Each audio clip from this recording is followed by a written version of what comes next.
Hello, hello, hello. Happy Thursday. Feels strange doing a live on a Thursday. Not my usual day. Not at all. Pop out my chat. Come on in, everybody. Hooey. Got some interesting discussions today.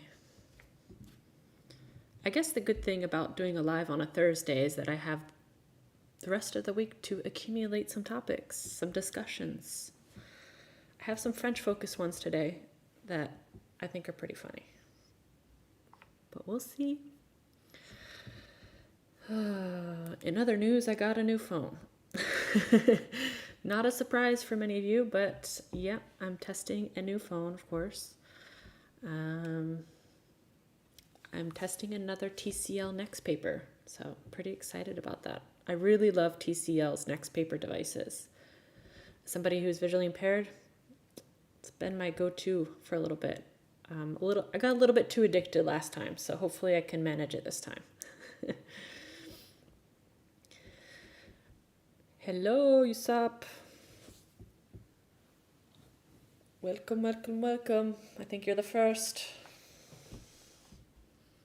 Unless I have some other people just hanging out. Another phone, yeah. No surprise to many people. But yeah, I went back to TCL for a little bit. I like the Nextpaper devices because you can activate the e-ink mode, and the newer TCL devices even have a switch, so you don't have to go into the settings to activate it. Even better.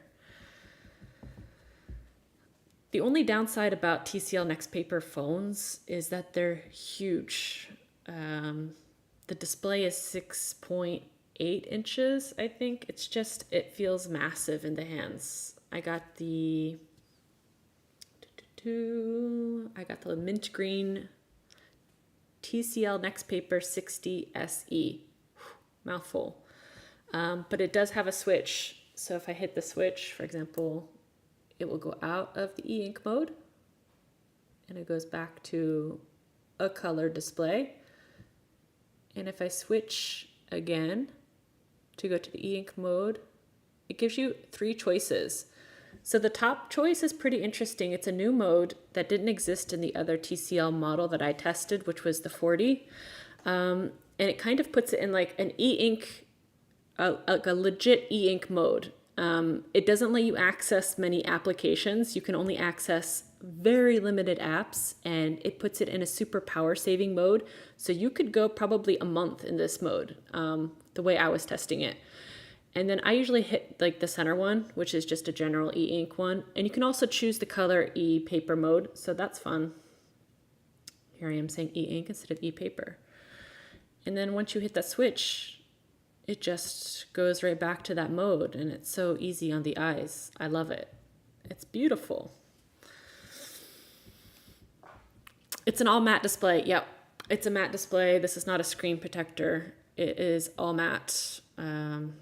So great in the sunlight. I did order a screen protector for it because my previous Nextpaper 40 device, matte screens can get scratched. And unfortunately, I scratched the matte off of my previous screen. Just a little tiny scratch, but it drove me nuts. So hopefully my screen protector will arrive. When I ordered the device, I also ordered a case separately, but it does come with a case. So that was a pleasant surprise. I think I paid 250 euros for the phone. Comes with a case, if anybody wants to know. The specs are okay. I mean, it has 8 gigs of RAM, 256 gigabytes of storage. I don't know about the processor so much. I don't do any gaming or heavy use case for my phone, so that's not an issue. I just need a bigger display for a lot of things, especially when my eyes aren't doing so well. I was using my iPhone 13 mini for the past week and a half. Killed my eyes. I don't know what it is about iPhone that I keep thinking that I'm going to use it and be normal again. No, that device is kryptonite for me. It burns my eyes, probably because I have a small variant, but that's on purpose because I don't want to use it as much, but I end up using it anyway. And yeah, so that sucks. I have the tiniest little nick in my driver's side window. In the factory tint, just a pin-size hole, and it makes me crazy. Yeah, once you know there's a defect in a glass, either it's a screen on something or there's a pixel dead on your TV, it will drive you insane. Even as somebody who's blind, if I know it's there, I'm gonna find a way to see it and drive myself crazy with it. Generally, I'm not somebody who likes screen protectors, but since I do use a lot of devices, I like to resell some devices. I kind of try to keep them in decent condition if I'm going to resell them. So I kind of force myself to put screen protectors on now. As long as they're matte screen protectors, I'm okay. It's the glossy ones that I don't like so much. The reflections kind of suck. So yeah, I've been testing. I just got the phone today, so I don't really have anything crazy to say about it besides the switch to an e-paper display. I think that's a huge upgrade from the previous model that I tested, which was the Nextpaper 40. The thing I really don't like is these giant circle cutouts for cameras on the back of devices. I'm noticing a lot more companies going this route, and it just seems unnecessary. I know the cameras are, I guess, decent. I don't know. I don't think this is going to be a device I'm going to be using for content creation. Maybe in a pinch, if I'm going to create a stupid TikTok or something. I don't really care about the quality. I should as a content creator, but if it's not on YouTube, it's not my priority as far as quality. So if people want to watch my content on another platform, you're going to get the lesser curated content for sure. Alcatel is selling the same kind of phone in India. They are just branding it as TCL's Alcatel. Yeah. Yeah. In France, it's TCL. Alcatel was French, so I'm surprised they aren't going with Alcatel, to be honest. Honestly, I'm really impressed with the quality of the TCL devices. I don't think they get enough attention for their Nextpaper creation because I think it is amazing for the eyes. It's something I thought was a gimmick and I didn't really get into too much, but once I tested the previous model, which was the 40, I really loved it. It does make a huge difference for my eyes. Whether that be for good or bad, it makes me stay on my device a little bit longer, but it really makes reading a pleasant experience. It makes typing a pleasant experience. It's easy to see, of course, the bigger screen and things like that. I just need to test it for other use cases, maybe content creation. I don't know. I'll see how it goes with these new giant cameras on the device.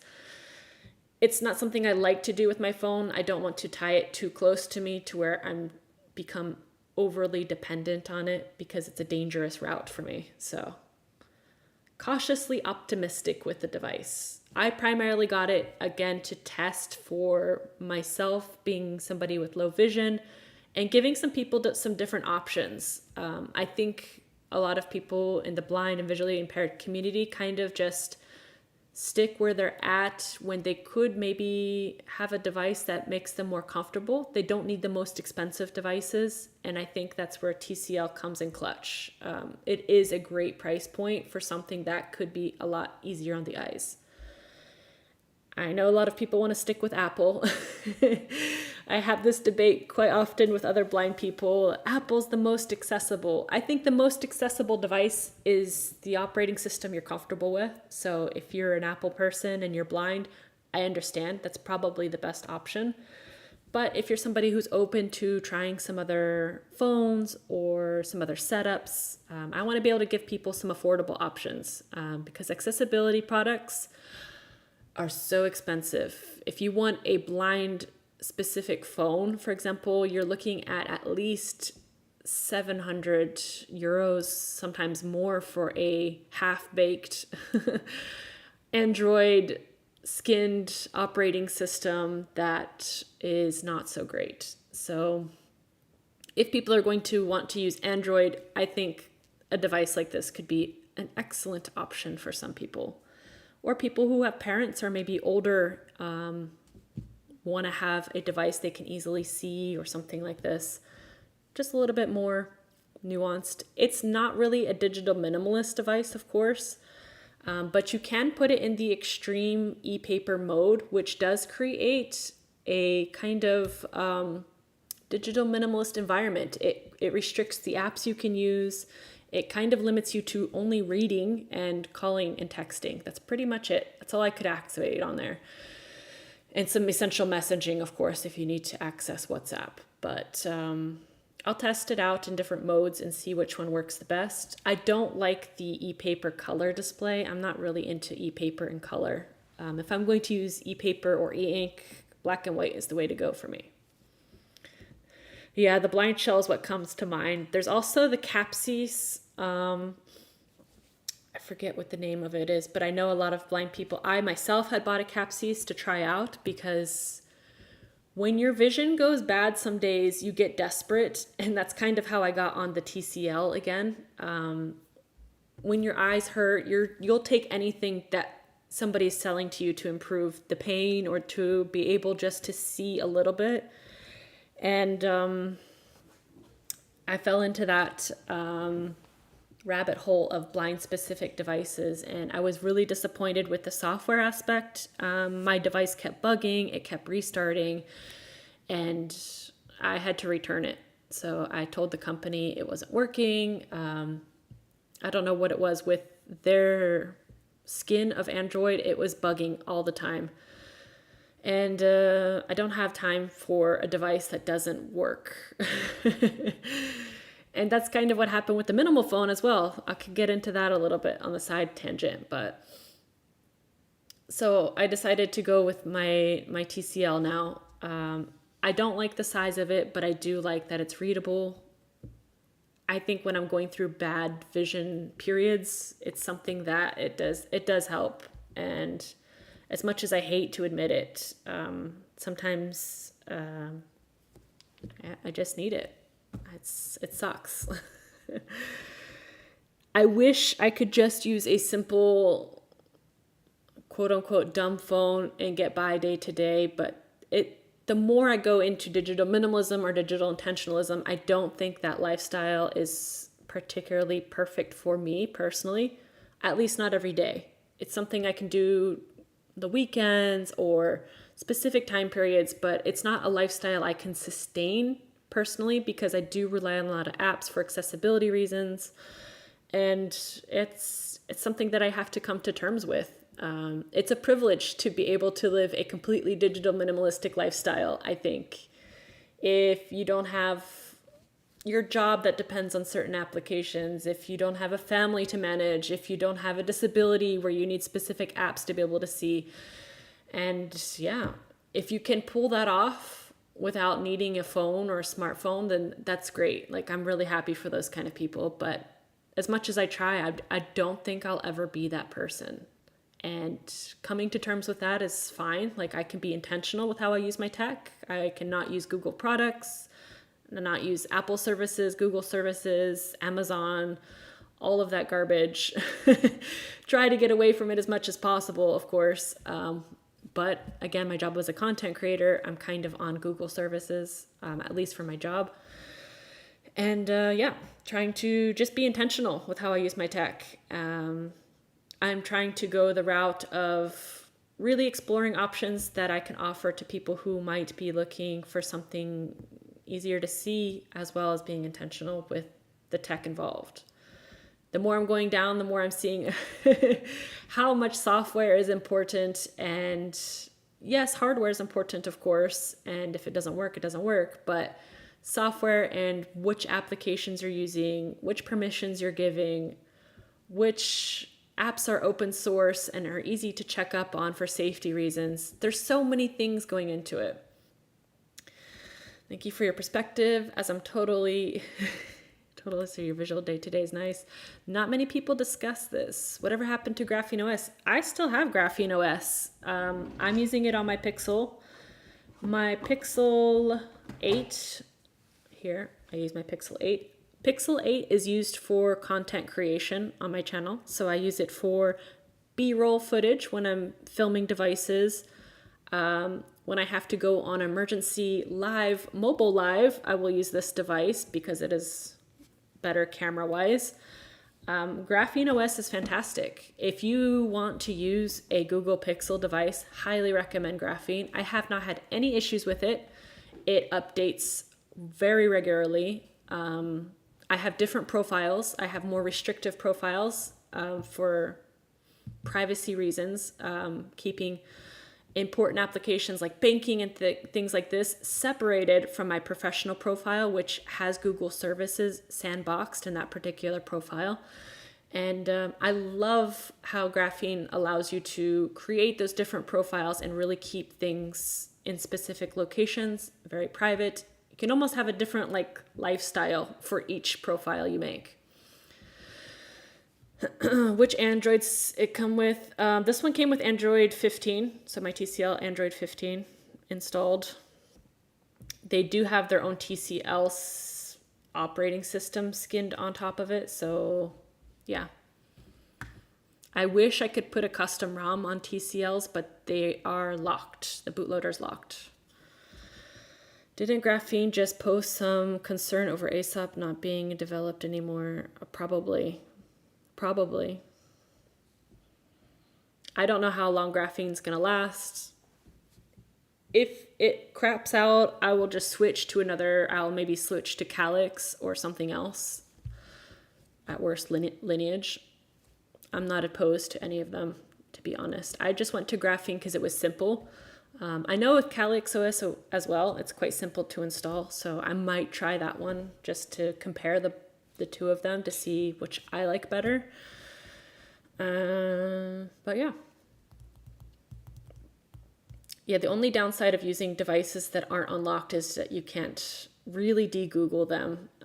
I hate that aspect of it. I hate Google being everywhere, anywhere, harvesting things. Once you know, you get physically ill, basically. TCOS is the same as MIUI.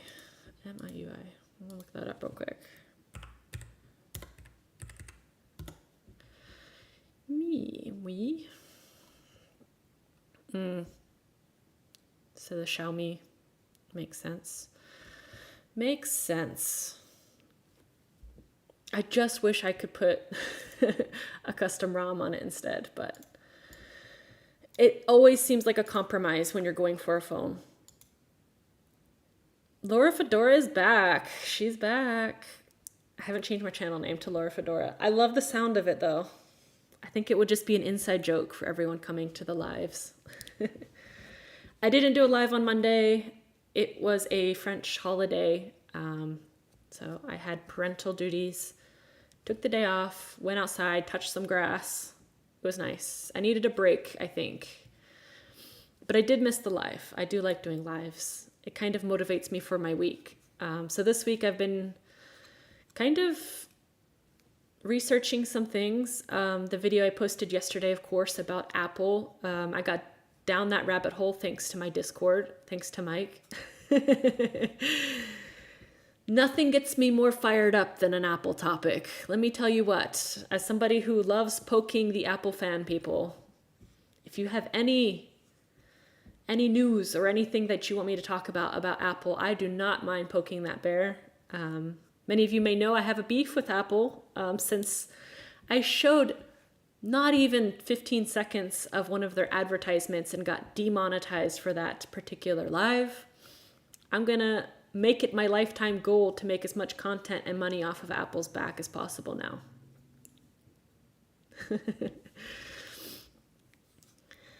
Yeah, not being able to remove Google is a deal breaker. True that. It was a deal breaker for me. I don't have much on my TCL, to be fair. It is very limited. Most of my apps are open source, except banking, of course. have a couple social medias on here.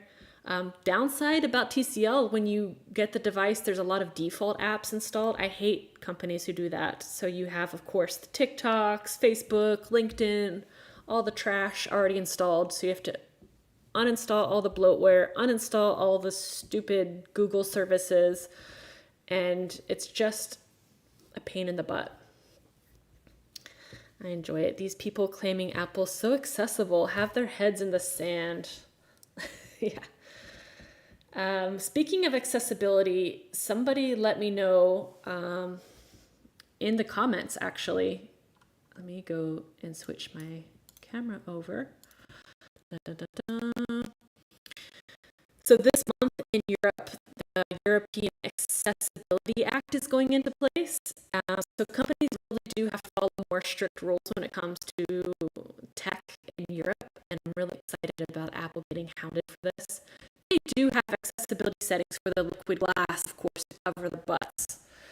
But I think there needs to be more strict thing, especially for consumer electronics. I think they're looking at different stages for this. There's accessibility legislation, of course, at the European level, standards at the European level, and this is quite new for Europe.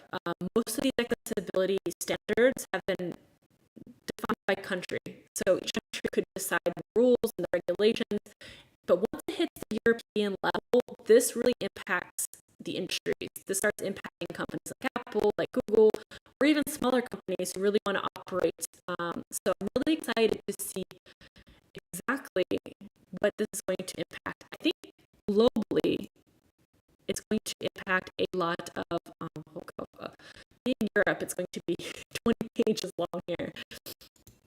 If I preview the document, preview the document, what is accessibility? Well, that's important. So it's coming similar to the US standards, I guess, maybe a little bit more fleshed out. The advantage of, no, my audio's breaking. I'm coming back. I'll get off the shared screen. Is it better? Is it better? I use Shizuku and Hail to disable bloat, and the apps deliver bloat on Android. Thanks for that tip. Is that a Casio watch? It is a Casio watch. I'm a Casio girl. It's upside down though, but yeah. Casio. I think OBS hates me. I'm not going to switch to share my screen. I give up. I give up OBS. You win. You win.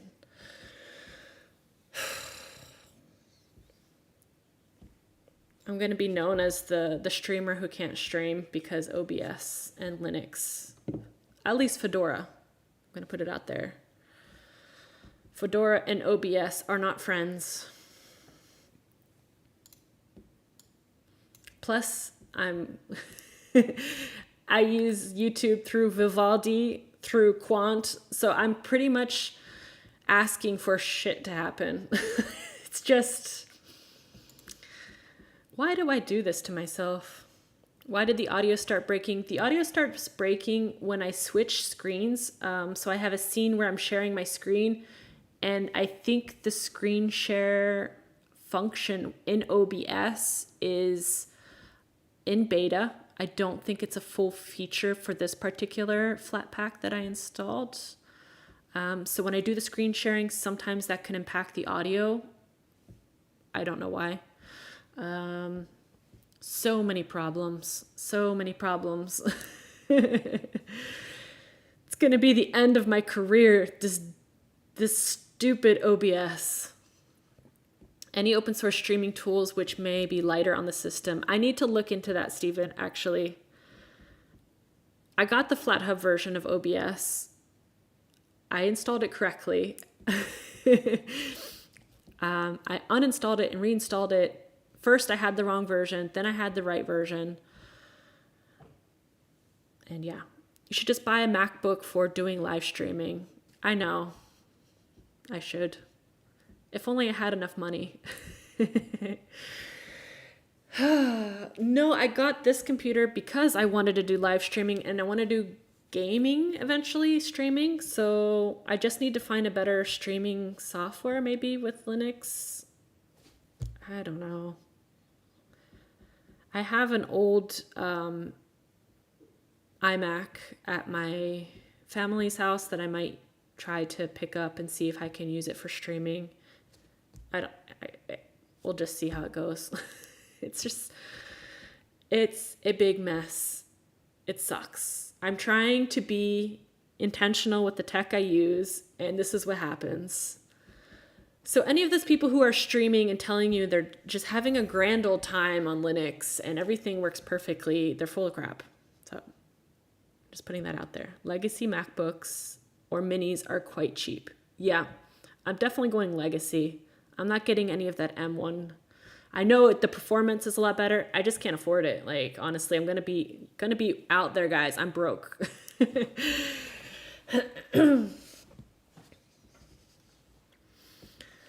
I bet it's fixable. There's some universal audio input listed, scene specific, or desktop audio is being captured on the screen, something like that. I'm sure there's a fix. I'm sure if I complain enough about it, I'm sure OBS will get wind that this girl is just dumb and trying to do stuff on Fedora, and they'll just be like, no, don't do that. Or install Windows on a separate laptop. Yeah, I might do that on my old ThinkPad again. I'll see. I don't want to go back to Windows. God, I hate it. I would rather go to Mac OS than to Windows if I have the choice. If you made me go back to something, it's not going to be Windows.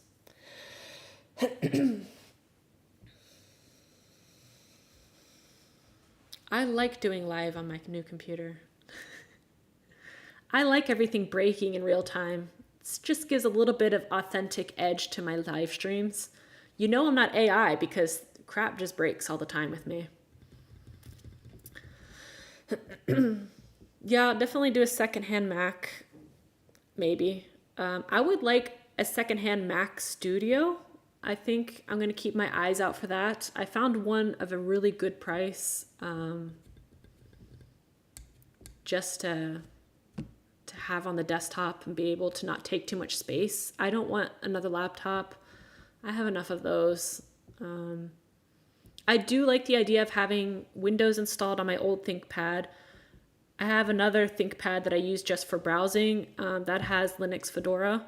I like Fedora for my workstation. I like kind of having the options. I think having all operating systems could be benefit. I know for phones, I like to do that just to see what's going on, what's new, what's possible. Be informed as much as I can, especially when giving information about certain things. I don't want to just be gridlocked in something and just... I'm going to love Linux more than anything else, so that's not going to be... I don't have to prove that, I don't think. But I know the general population is probably not using the same operating system. And when it starts impacting my job, it's a bit frustrating. It's not a problem of my computer. It's obviously a software issue. I don't know if there's another distro that works better with OBS. I don't know. I don't know what people do. I don't think many streamers are using Linux, is what I'm getting at here. I haven't tested another distro. I would be open, whereas AI works flawlessly all the time. Yeah. AI is perfect. That's one of the subjects I wanted to talk about today. I have a love-hate relationship with AI. I know AI is probably not going to go anywhere. It's kind of like when Google came out or the internet in general. A lot of people hate it, but then you know that it's going to be around, so you have to learn how to use it. And I feel like AI is the same situation, but I feel that there needs to be some regulations put into place ASAP or yesterday, if it was possible. But I don't think governments are putting that on the top priority for anything, unfortunately. And of course, businesses going to be businesses are profiteering off of AI, and especially the music industry. I don't know if any of you saw that Timbaland, that great famous producer, especially from the early 2000s. You couldn't get anywhere in the early 2000s without hearing a Timbaland song. he decided to invest a lot in AI. I think he has an AI music production company, as well as he's signed his first AI artist. Her name is Tata. She looks like a combination of every K-pop singer you could possibly think of. And it's super strange that a mega famous producer who can create music and has proven himself in the music industry is supporting AI music and AI artists and just crapping all over the industry, basically, that's made him famous and rich. And when you start seeing people like this make those kind of decisions, you know that other people are probably making the same decisions, but being maybe less public about it. And you see that the music industry is kind of pissed off because a lot of artists are cutting out the middleman. You can publish your own music without having to get signed to a record label. You can become famous. You can go viral. There's so many ways that artists can get their art out there. And unfortunately, music companies or music industry executives and music labels don't like this. So they're going to be going more and more AI, I think, just to make garbage slop mess that will probably just be clipped and put into short form content. Let's be honest. No one's going to buy AI music, a CD, for example, and listen to it and say, wow, this is really deep stuff here. Really feeling the emotions. I don't think anyone is going to go down that route. I hope, even listening to artists nowadays, or even the past 30 years or so, you can hear the difference between something that's artificial, somebody else wrote the song, it was composed by 20 people, it doesn't have feeling, it doesn't have emotion, and that's kind of where AI is going 24/7. There's not going to be any, feelings or emotions behind it, I feel. And if it does, it's going to mimic what other artists have done, and it would just have a fake feel, I feel. Kind of like AI videos. Quite contrary, the big, beautiful bill that will prevent the states in the US from regulating AI for 10 years. Are you kidding me? What the F? What is going on in America? Get your crap together. You're killing the world. Oh, I hate being American. You wouldn't be the first to get this, unfortunately. Money speaks loudest, these people, I guess. Yeah. They're all greedy, money-hungry people. Spotify is the same. They're letting people upload just slop, AI slop that's been trained on other people. Sounds like garbage. Maybe people just don't know how to listen to music anymore. I'm going to put that question out there. Do people know how to truly listen to the music, understand the music, feel the music, hear the lyrics, hear the melodies? Or is it just about what's popular on TikTok? Is it a trending sound? Is it, I don't know. It just feels like art is dying and nobody's going to save it. I know it's already happening in the content creation world. I'm seeing this a lot with AI generative videos, now with audio, which is crazy. And all of that crap has been trained off of YouTube videos, off of content for God knows how long. The videos aren't great quality, but they're mimicking videos that already were bad quality. So of course you train AI with crap, it spits out crap, usually crappier, but the average person doesn't really seem to mind it. I don't know if it's just me. You're not French? I am French. I am French and American. I was born in the US and I moved to France when I was 22. I am 37, almost 38. Ugh. I've lived most of my adult life in France. So I'm both. I'm French and I'm American. American by birth, French by choice. The big, beautiful betrayal is absolutely the country needs. Sarcasm intended. I hate AI. AI artificial incompetence. Song lengths have been getting shorter and shorter. Yeah, people's attention spans have also been shrinking. I agree, Stephen. I think the future of music will be 20-second sound bites. People will be like, oh, nice little jingle there. It'll be like the Intel Bing, boom, boom, boom, boom. That'll be it. That'll be a song. I think the same is happening for books. I think a lot less people are reading or having the attention span to really focus on finishing books or getting through books. So a lot of people watch book talk or short form content of people who review the books for them. So they understand what the book is about, but never actually read the book. And that's pretty sad. Could you imagine telling people like, oh, there's this really good book. Here's some key points from that book, but I didn't really read it. I just saw somebody else who supposedly read it, but probably didn't either. Probably used AI to summarize it. Fortunately, art started dying when they started campaigning against it in schools, for sure. Arts, the music, everything was defunded. Physical education, anything that was fun in school was defunded. Taking away our books, I don't know, taking it out of curriculum, not teaching kids to appreciate and create art. Yeah. I really loved art. I was hardcore into the arts, usually drawing, painting, especially sculpting. Even though I was visually impaired, I really felt connected to arts. It's really sad not to see it in schools. In France, it's a bit different. They do have different activities, I guess you can sign up for kids. It's definitely a different curriculum than the US, but it's not arts focused. I feel like my childhood, I really did have a lot of chance to take art classes all the way till I graduated high school. So I did have a lot of art in my curriculum. Math is fun for some people. I really like science too, so I took a lot of elective science courses. So I think there are strengths to having interest in multiple topics. It doesn't have to be all artistic. It doesn't have to be all physical education. Just give kids the choice to find what they like. If you take everything out, we won't even know who we are, what we like. Then we graduate, we pick a degree that we don't really like because we don't know what we like. You pick a bland one like business, like I did.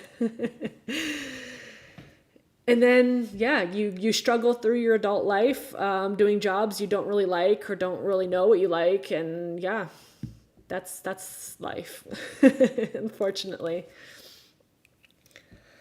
I love working with pottery and other arts. I know at summer camps, the lighthouse. I love pottery. If I totally go off the deep end and disconnect from the digital world, I will start a goat farm and, of course, have pottery as well. Dreams.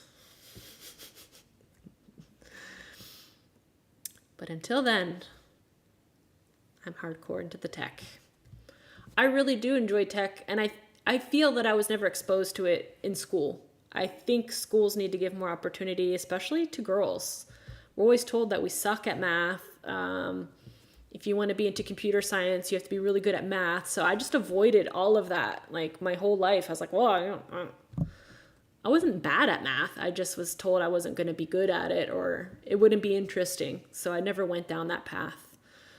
I did like history. I liked English. I liked all the subjects pretty much. But now I'm rediscovering I'm not so bad at math, and I would have benefited from being exposed to some basic coding, some just understanding how computers work. I think that should be a general course for the entire population.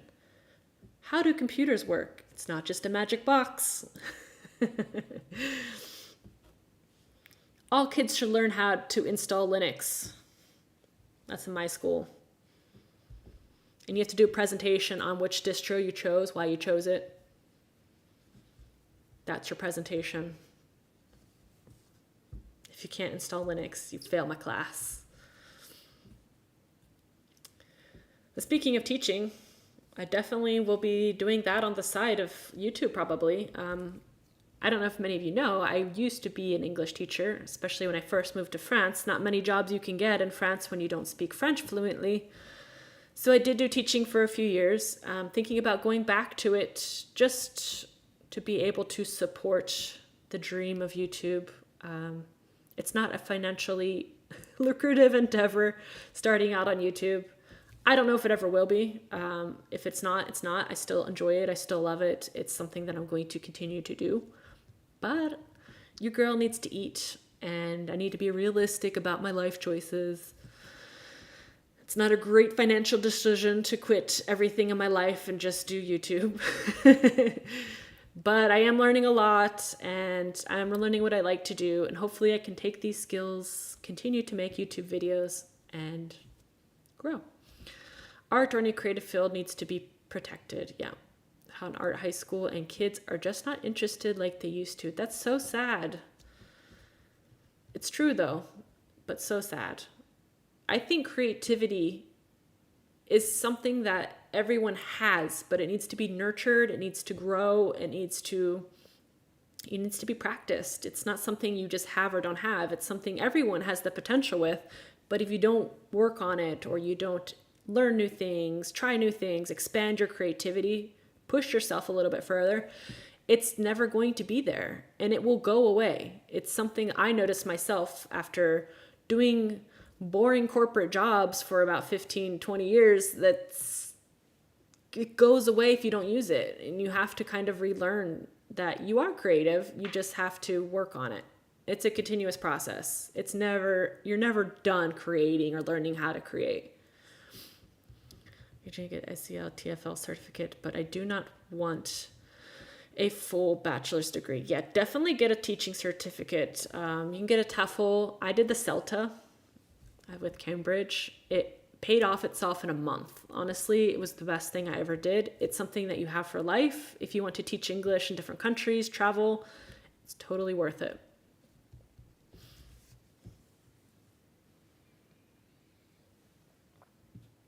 Started drawing as a hobby and really enjoy it. I used to love drawing. I feel like now, since I've lost my vision so much, it's not as fun. Or I need to practice differently. I need to find a different method of drawing. Another side project to do. But I think education with AI also is going to have to change. I mean, the way we used to learn and how we studied, it's so easy to just go into AI and learn everything, or have it write our papers for us, or teach us the wrong information. We don't learn to critically think. CELTA is at Cambridge. The CELTA you can do anywhere there's a accredited school it's through Cambridge. So the certification, your CELTA certificate comes from Cambridge, but I did my CELTA certificate in Paris, for example. There was a center that was specialized in teaching teachers, and I did the course, and Cambridge representatives came in to check everything was okay and verify that we passed or didn't pass. But a lot of countries have CELTA certification centers. Just check your nearest large cities, usually. Or check online. I think they have a database of which schools can give those certifications. Highly recommend CELTA. It's a bit higher ranked than other teaching certifications. A little bit better represented, I guess. You're more likely to get a job. Let's just put it that way. People like the CELTAs.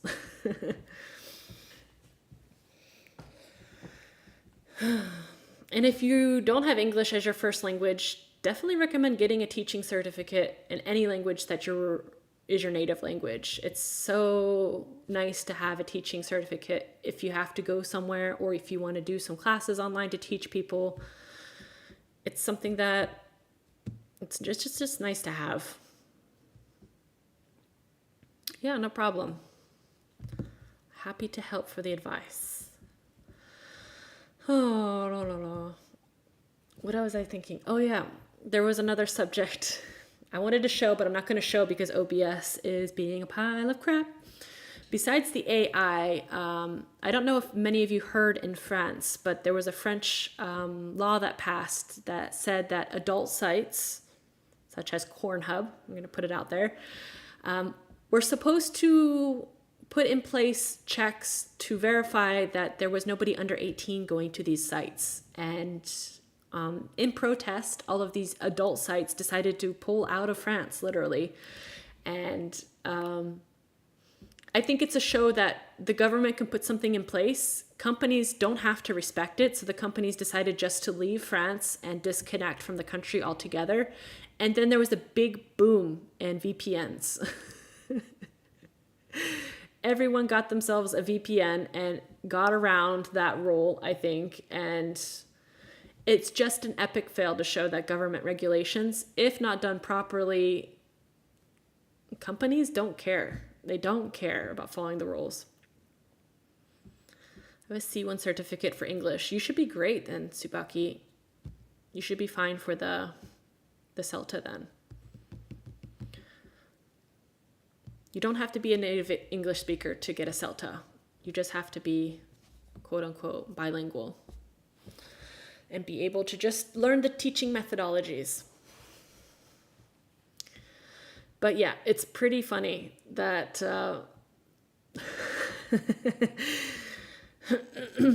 France. Another interesting French story too this week.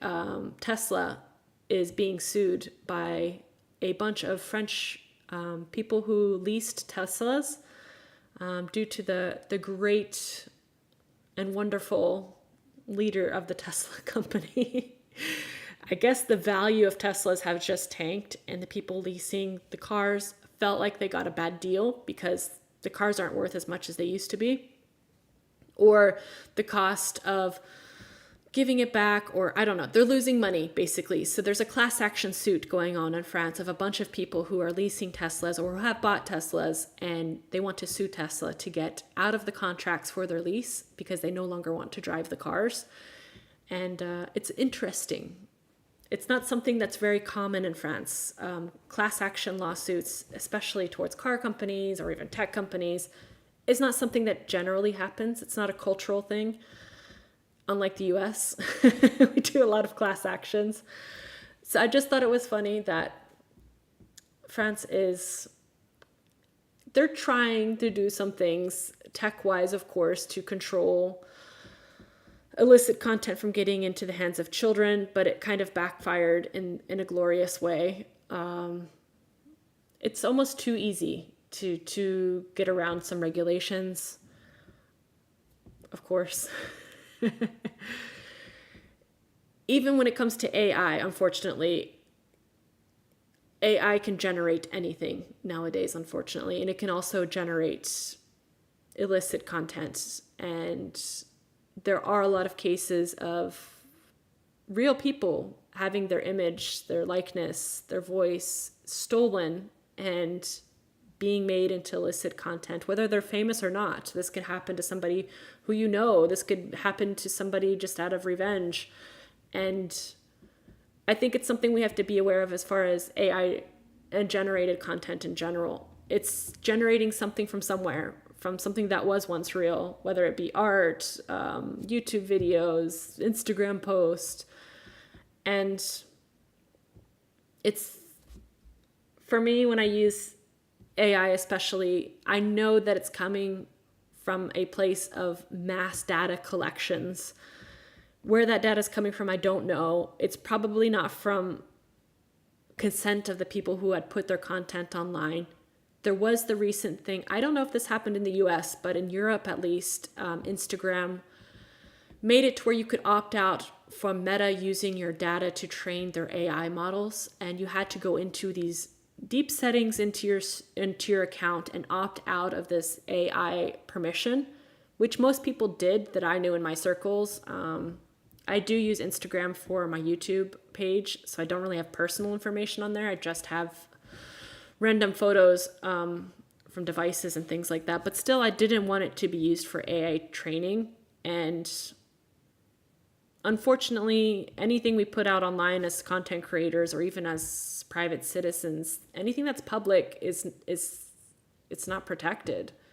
Facebook owns everything. Google owns everything. Apple owns everything. They can do what they want with it, and they can train their models on it. And that's crazy to me. That's something that I'm not okay with.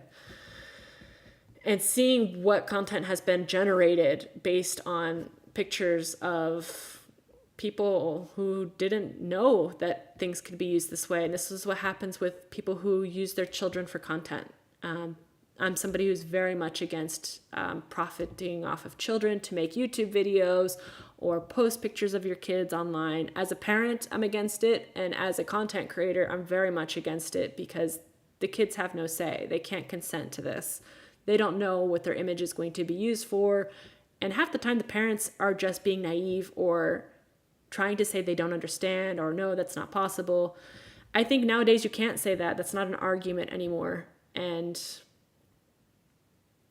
I think the further we go with AI, the more we know that it's probably going to be used for a lot of bad things, but there are some benefits. I don't want to say that all AI is bad. I do have some examples of where it has helped people, and it has helped people in the blind community especially. Many of you might have heard of the Ray-Ban Meta glasses.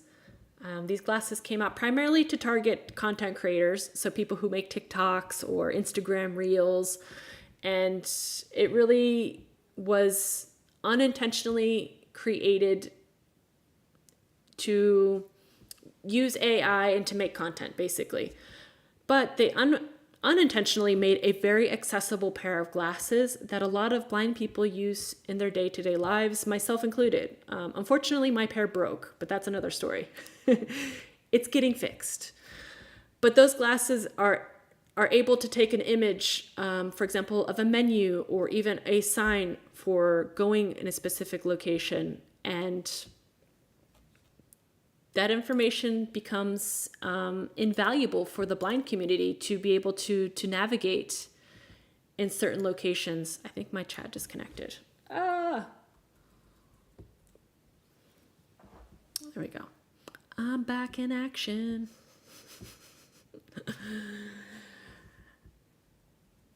And I've witnessed blind people use those glasses, and it is life-changing for people to be able to read things without asking for help. And it gives a lot of independence.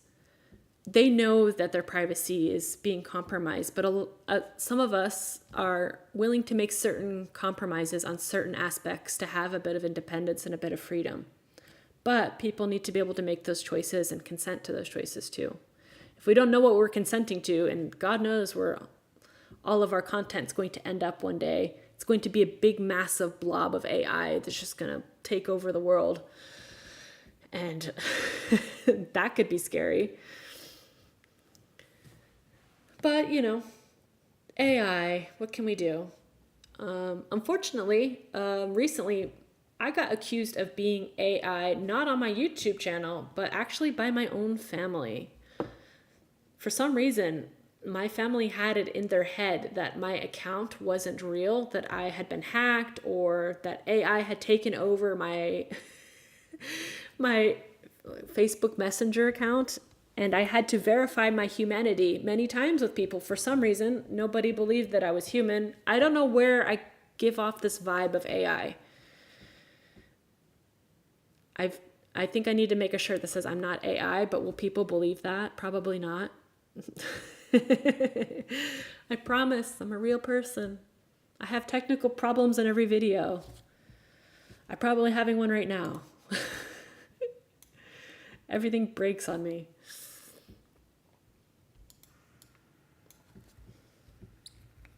My goal is to prove that I'm a real human. I'm a real boy.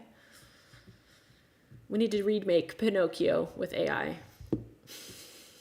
Pinocchio is no longer a wooden puppet. He will be an AI model made by Geppetto. God, that'd be so sad. That sounds like a Black Mirror episode.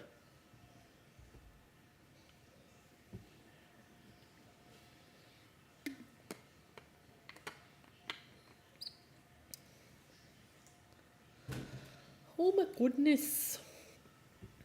It's starting to get very warm. It's very warm in Paris.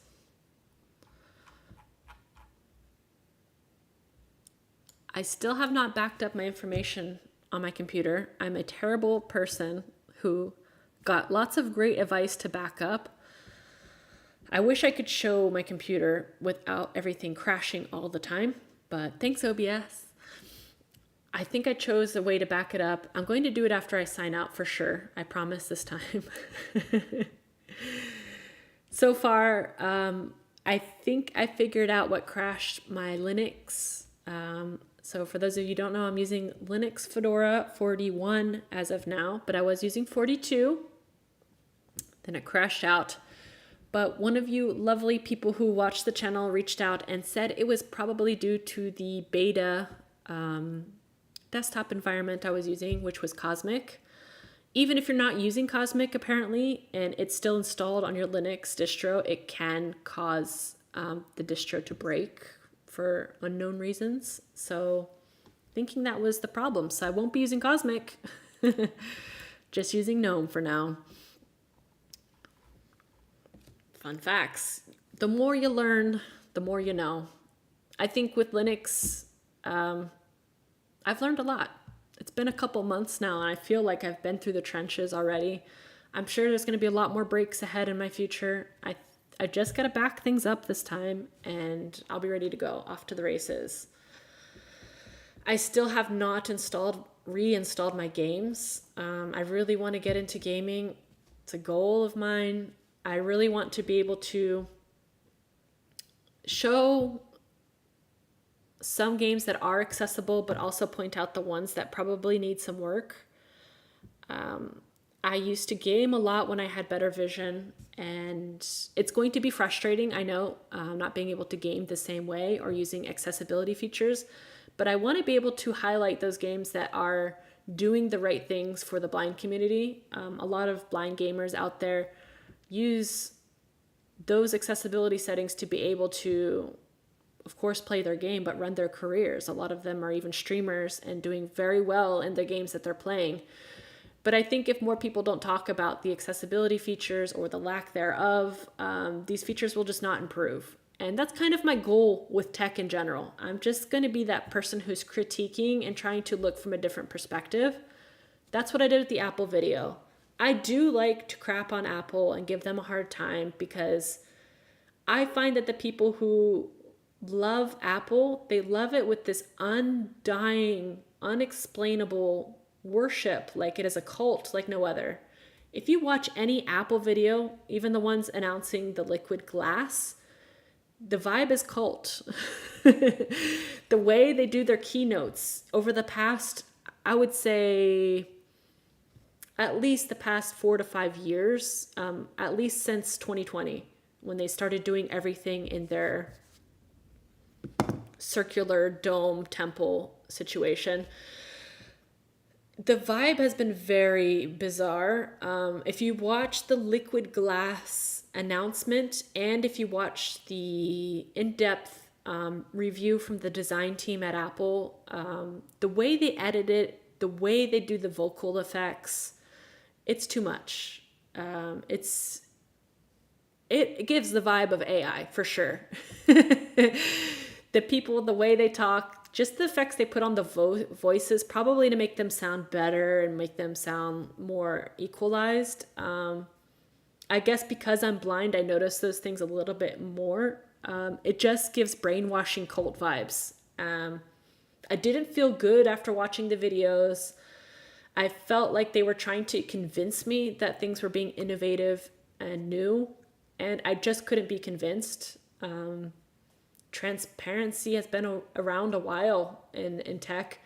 Maybe the way they market it as being new, but it's not new, and it's frustrating to be gaslit by a company telling you it's new, it's innovative, it's like glass.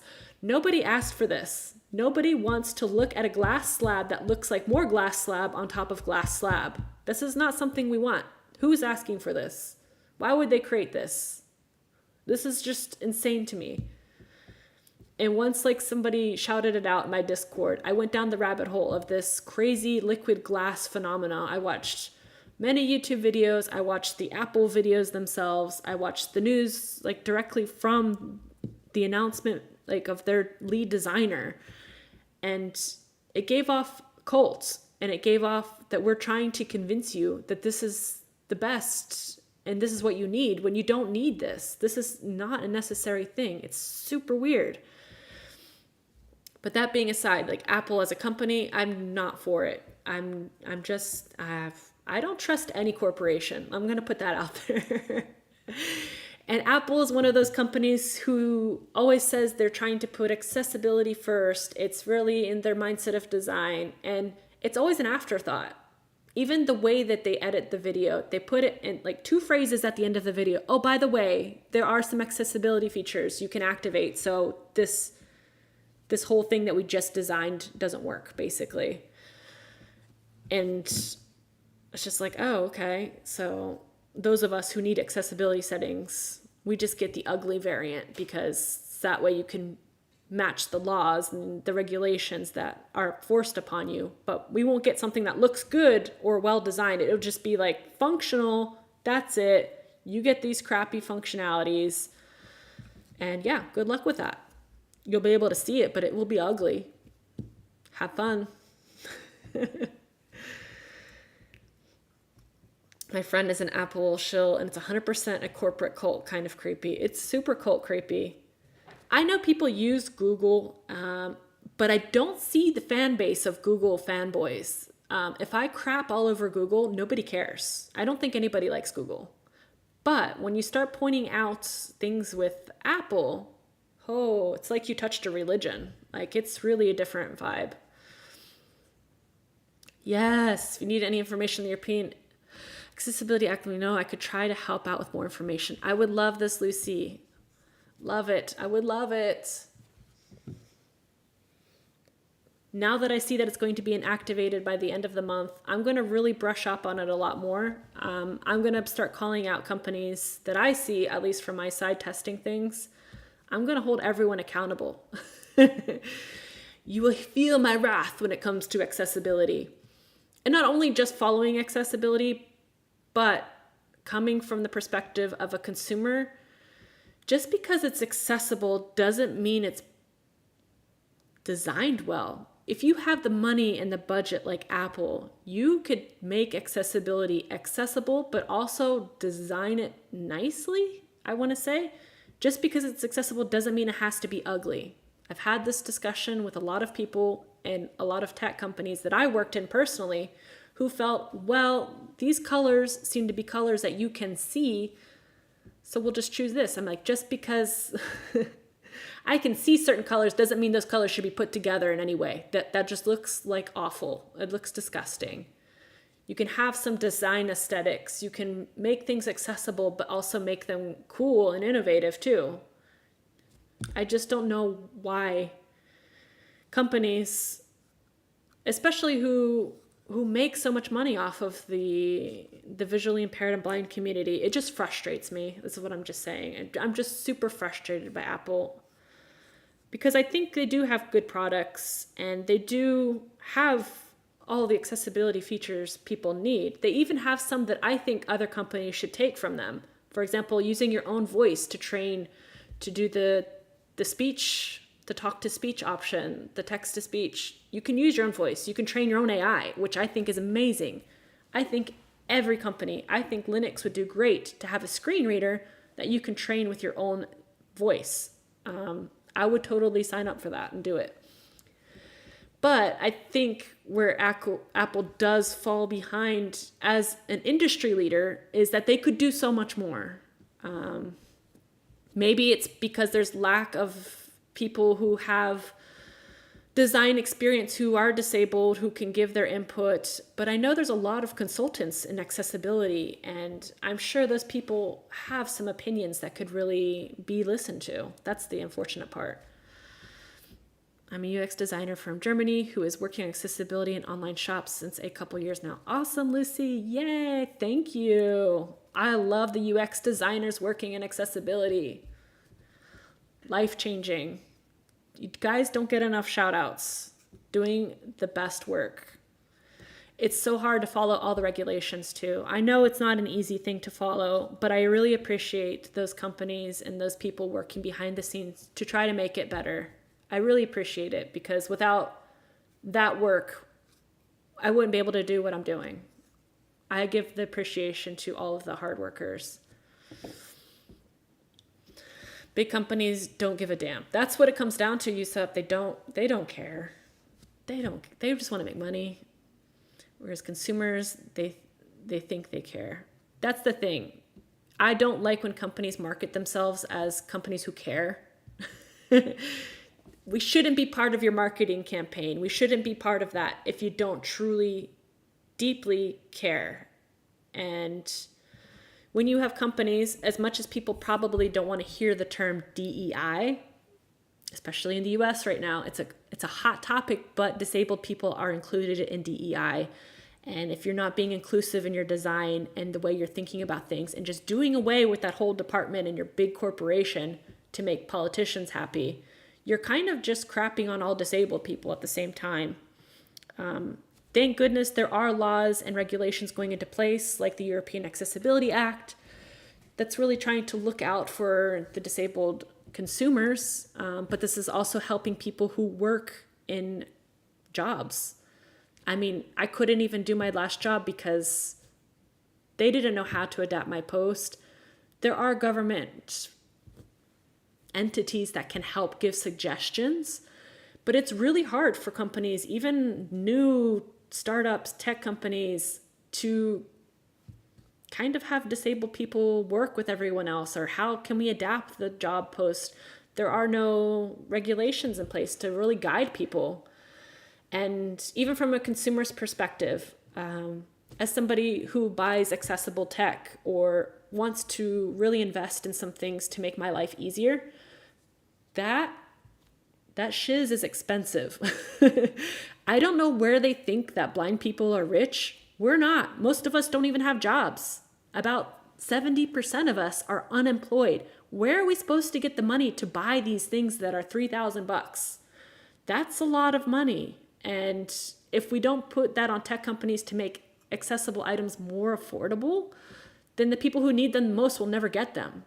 So all of that work and development going into these products that are, $3,000 when there's an equivalent on the market for the mass. I'll give Retta Mayban a shout out for this as much as I say it. They are quite affordable when it comes to accessible tech. The equivalent to a Ray-Ban Meta glasses with a camera and AI in an accessibility store for an accessibility model for that particular frame and more or less the same capabilities will cost you 3,000 euros. I don't know anybody in my community, my blind community locally, that could afford that. All of them are either unemployed, retired, or lost their jobs because they couldn't see, they couldn't drive anymore, they couldn't do the things that they were doing before. So yeah, it sucks. It sucks not having affordable things that you actually need. I don't have it with me. I have it in my room. I have a foldable LED lamp. It cost me 14 euros. The same model sold to the blind community in a specialized store or online shop. I was even recommended by my eye doctor. It cost 120 euros for the same more or less design for an LED light that you can put on bright, middle, or low. It shouldn't be that much of a difference. Like, I know it comes down to cost of production, the marketing, the niche, and all of that. But I feel like a lot of these companies are taking advantage of the disabled community to a point where it's just abusive. An LED lamp should not cost $120 for a plastic bendable LED lamp. They're going to spread the word, share your experience, wishes, and ideas. Yeah, I will be the one complaining for the blind people. There are a lot of us on YouTube. Don't worry. There's a lot of us who are visually impaired and blind who will be complaining, pointing out things, holding companies accountable, especially those companies who say they're accessible when they're not. I will get negative feedback. I got a lot of people already commenting on my Apple critique, giving me specific links of where Apple said that they did the accessibility features to remove more or less liquid glass. I understand that you can modify it and you can remove it, you can make those changes, but shouldn't it just be accessible by design instead of just putting other people in a box? And I don't know. I can't be the only one angry about this. I'm going to get another t-shirt. underneath where it says I am not AI, it's going to say I hate liquid glass. It's a really bad marketing term. I just think it's dumb. How is there nobody in the room telling you that's not laughing when somebody presented this idea?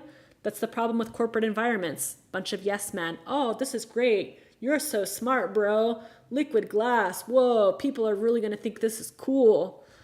I would have laughed my ass off in that meeting. I'd be like, are you joking?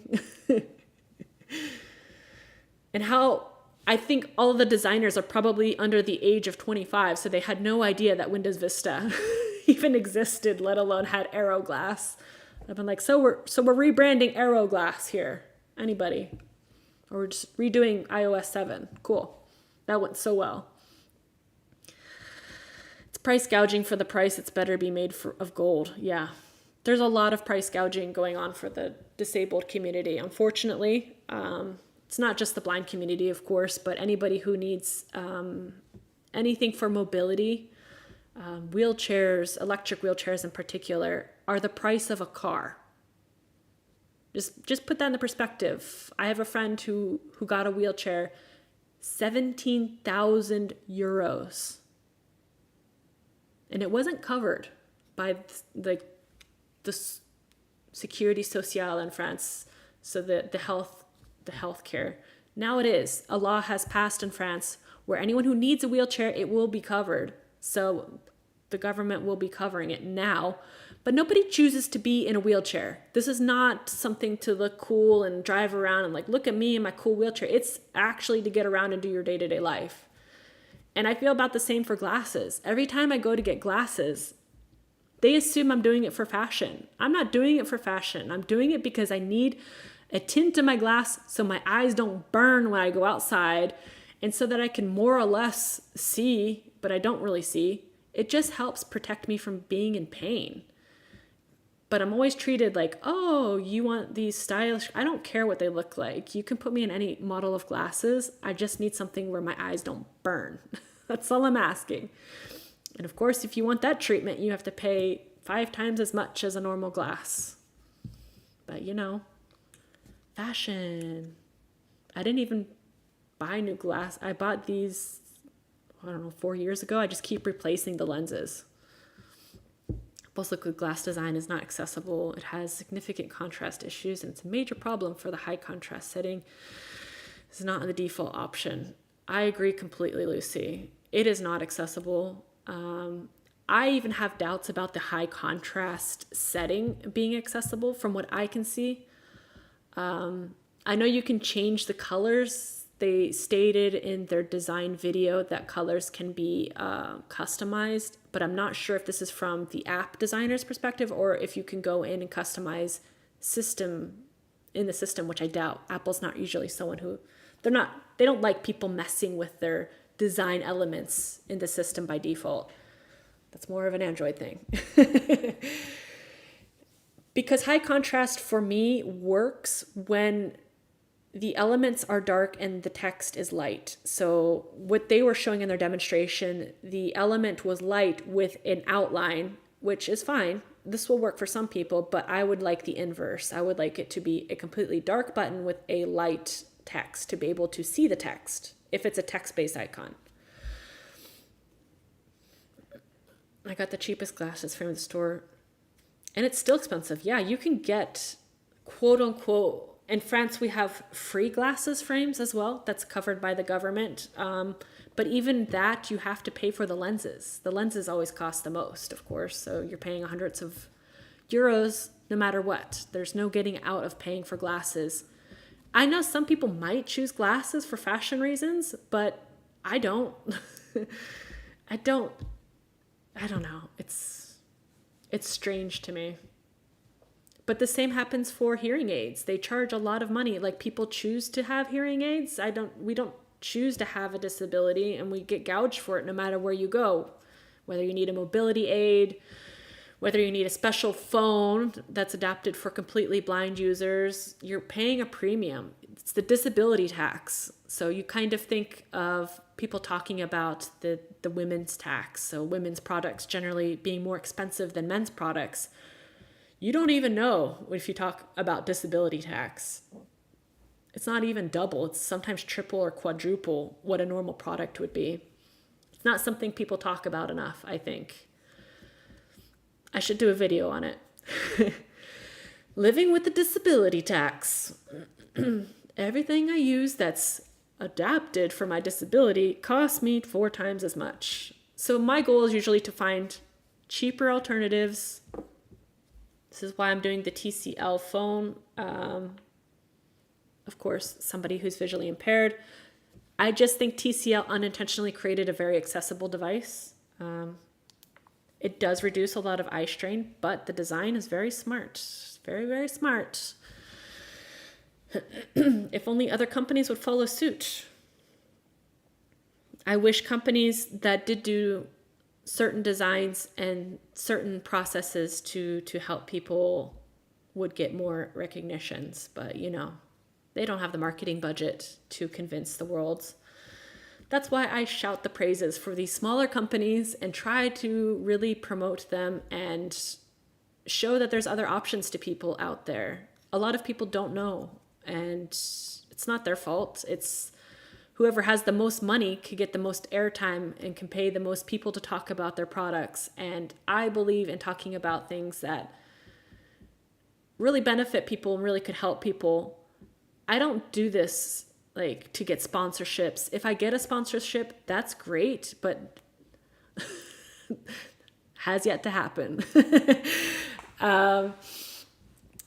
But I do want to give airtime to companies. For example, the computer that I bought from Slimbook, they had no idea that I was buying that computer and I was going to give them a review.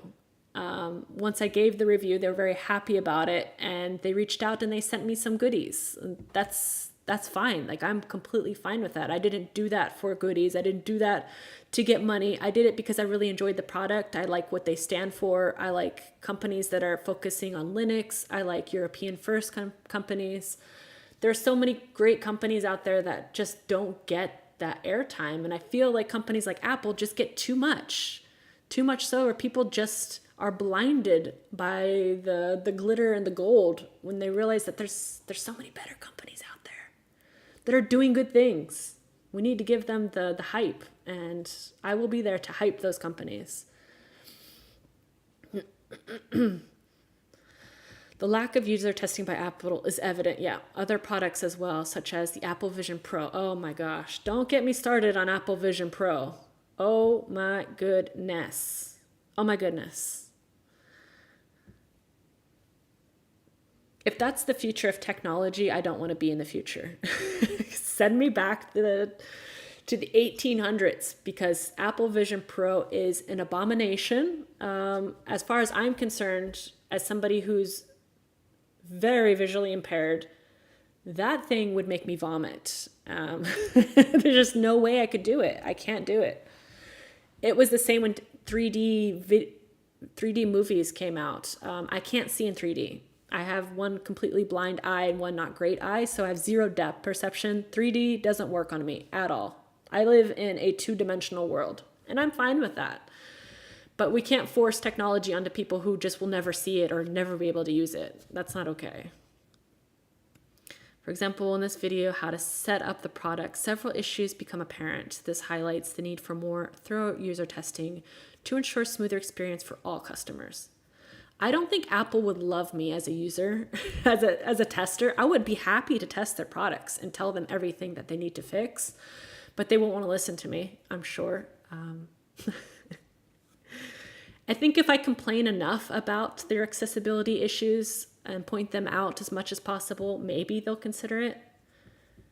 I personally, I'm going to put this out there as a goal. I don't know if it'll happen. I would like to learn more about accessibility. And now that Lucy has reached out about the European Accessibility Act, I would like to become more informed about it and maybe be able to offer services to consult to certain companies for this matter.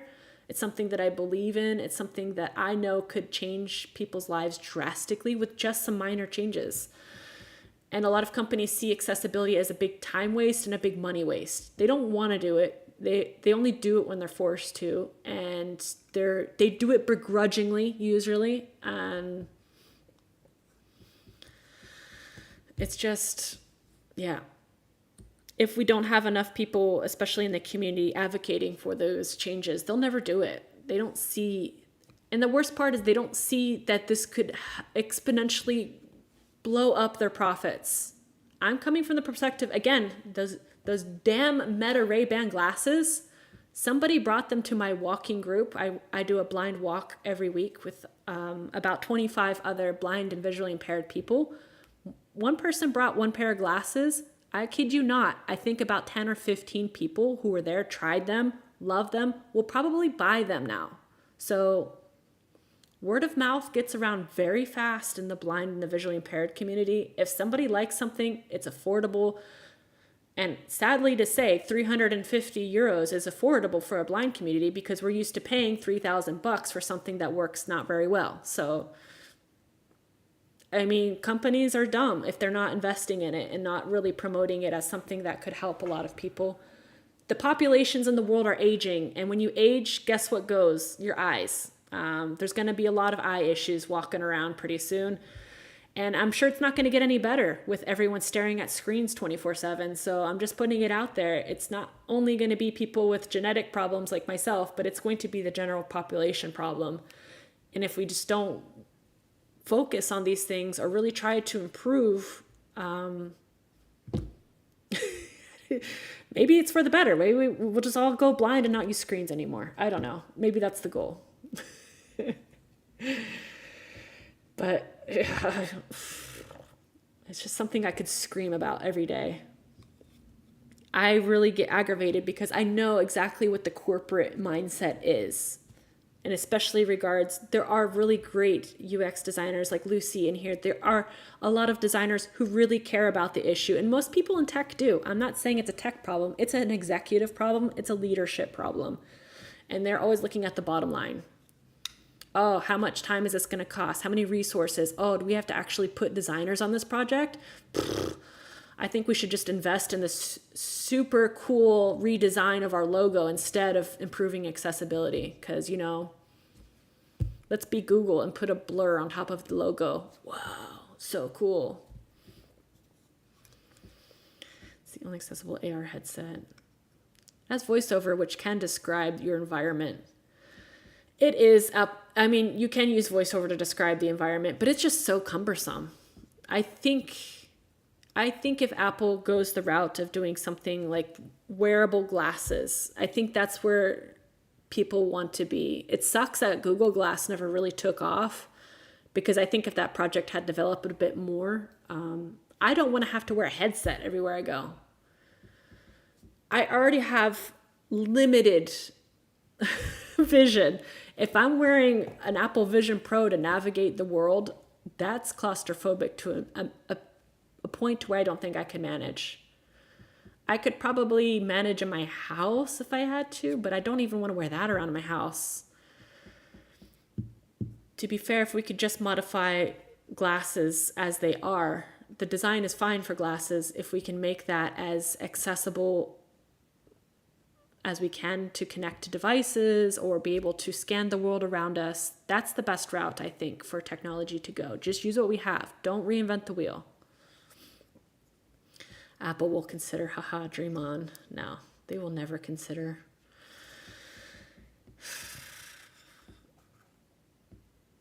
None of them will consider.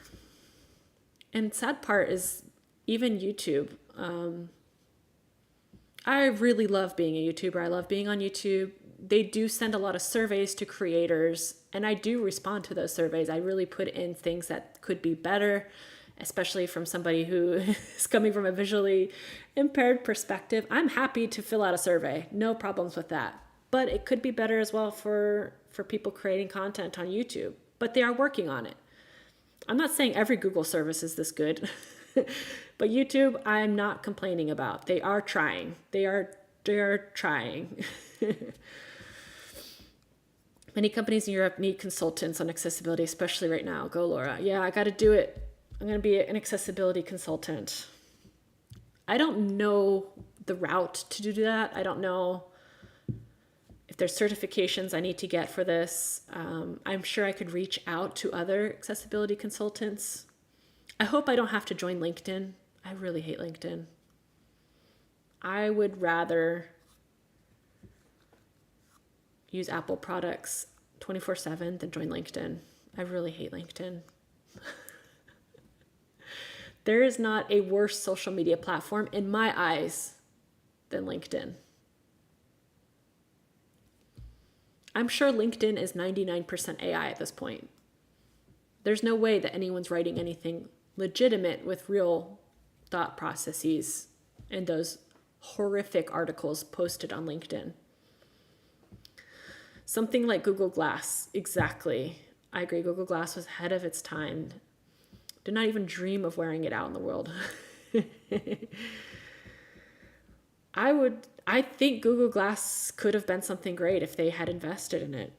I think companies need to see the potential in accessibility. Again, the Meta Ray-Ban sunglasses, or glasses in general, I use them as regular glasses, they did not go out to create an accessibility hardware or software, but they did notice people were consuming these items for accessibility reasons, and they made the proper updates for users who are using AI specifically for accessibility reasons. You can even connect it to accessible apps such as Be My Eyes, which is a lifeline for a lot of us in the blind community, especially people who live alone and need somebody to read, for example, a medical bottle or be able to understand instructions for something. These kind of things that are accidental inventions for the communities they weren't targeting, again, are becoming very profitable for the company. Word gets out. Big, influential, blind YouTubers talk about these items and say how much it helps them. The blind community listens, and people back that up. Word of mouth, they sell so much more. They're so stupid, like companies who don't think of that or don't have somebody who's disabled in the company says, hey, like this could work for some people, and this is what we could do to develop it further to make it a piece of accessible technology. It's kind of like with the Apple AirPods. They are now able to test your hearing and become a hearing aid. Do you think Apple went intentionally out to create hearing aids? They probably made a lot of people deaf over the years with their products, and somebody working for the company was like, hey, maybe we should test people's hearing. And they got it FDA approved to test hearing, and they can also be used as hearing aids, which is crazy. It's not something they went out to, but they figured out the community would be able to benefit from that. So it does happen. People got spared all the negative press. Meta's privacy policies are terrifying. Meta's privacy policies will keep you up at night. Don't. Meta's so bad at privacy. There is no privacy. There's no privacy. Anything on your device that has Meta on your device is compromised at that point. It's insane. And Microsoft is not far off. I'm seeing more and more that Microsoft is scanning everything you do on your computer. Every document you type in is being harvested. And I'm so glad I left Windows, because that shiz is crazy. Having earbuds too loud is a real problem. Yes. Another reason I like headphones that are outside the ears.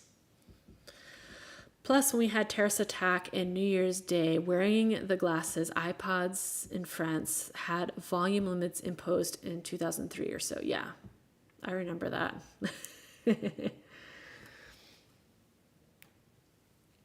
What privacy? What is privacy? Remember that? Remember when like companies didn't know everything we did, every letter we typed on a screen, every time we took a breath, or every thought we had to try to sell us something or to create an AI to replace us in our job? Those were the days. I think they need to teach children privacy, what that means, how valuable it is, how once it's gone, it's really hard to get back if you can ever get it back. How companies are making so much money now on trying to help people be more private or have privacy. How governments are trying to do away with privacy for security reasons. And it's something we really took for granted. And it's sad. It's so sad that a lot of people don't care, don't understand. You sound like a conspiracy theorist when you start explaining privacy to people. They think you're just with a tinfoil hat on a rant about something that doesn't matter, that it's okay, like, I have nothing to hide. Okay, cool. If you have nothing to hide, like, we do a lot of things in private that we don't want people to see, not because it's bad, it's because it's private. It's our things, it's our thoughts, it's our moments. Again, if you don't care about privacy, you might as well have a webcam in your bathroom just to show the world. Just show everybody you're going to the bathroom, no mind, have nothing to hide. Everyone goes to the bathroom. No, we wouldn't do that. Maybe some people do. I mean, there's probably a category of people on OnlyFans for that, I'm sure. But the general population, we have things that we want to keep private. We want to keep our children private. We want to keep our family moments private. I don't want people watching me eat breakfast and drink coffee and know everything about my life, what's in my refrigerator. I don't know. There's things that we don't need to talk about with people. And even in public, there's taboo subjects. And it feels like with tech companies, there is no taboo. They know exactly what political affiliation you are. They know exactly what interest you have. They know more about you than you know about yourself. That's not normal. That shouldn't be normal. Can you give me your phone unlocked if you have nothing to hide? Yeah. Let me have access to all of your chats, all your photos, everything you've ever done. Can I have your social security number? Can I have your bank card? Can I have your full legal name, where you were born?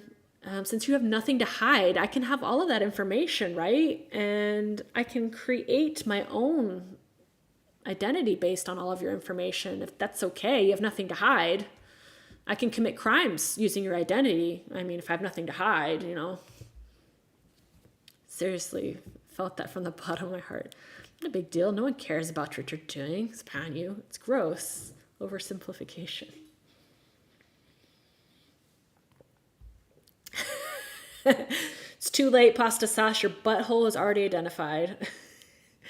Pretty soon you're going to have to biometrically unlock your phones with your buttholes. Sorry, everybody.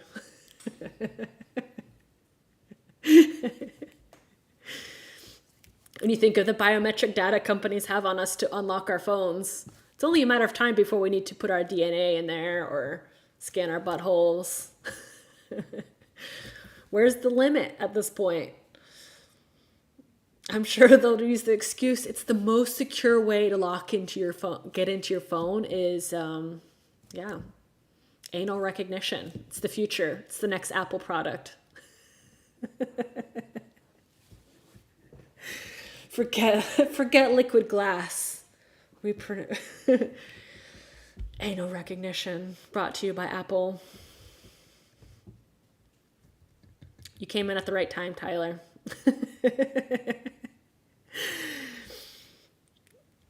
Also, if you hate LinkedIn, it could be a start to learn more about possible usability events for e.g. World Usability Congress. Yes, people want to learn more about accessibility and UX. Thanks, Lucy.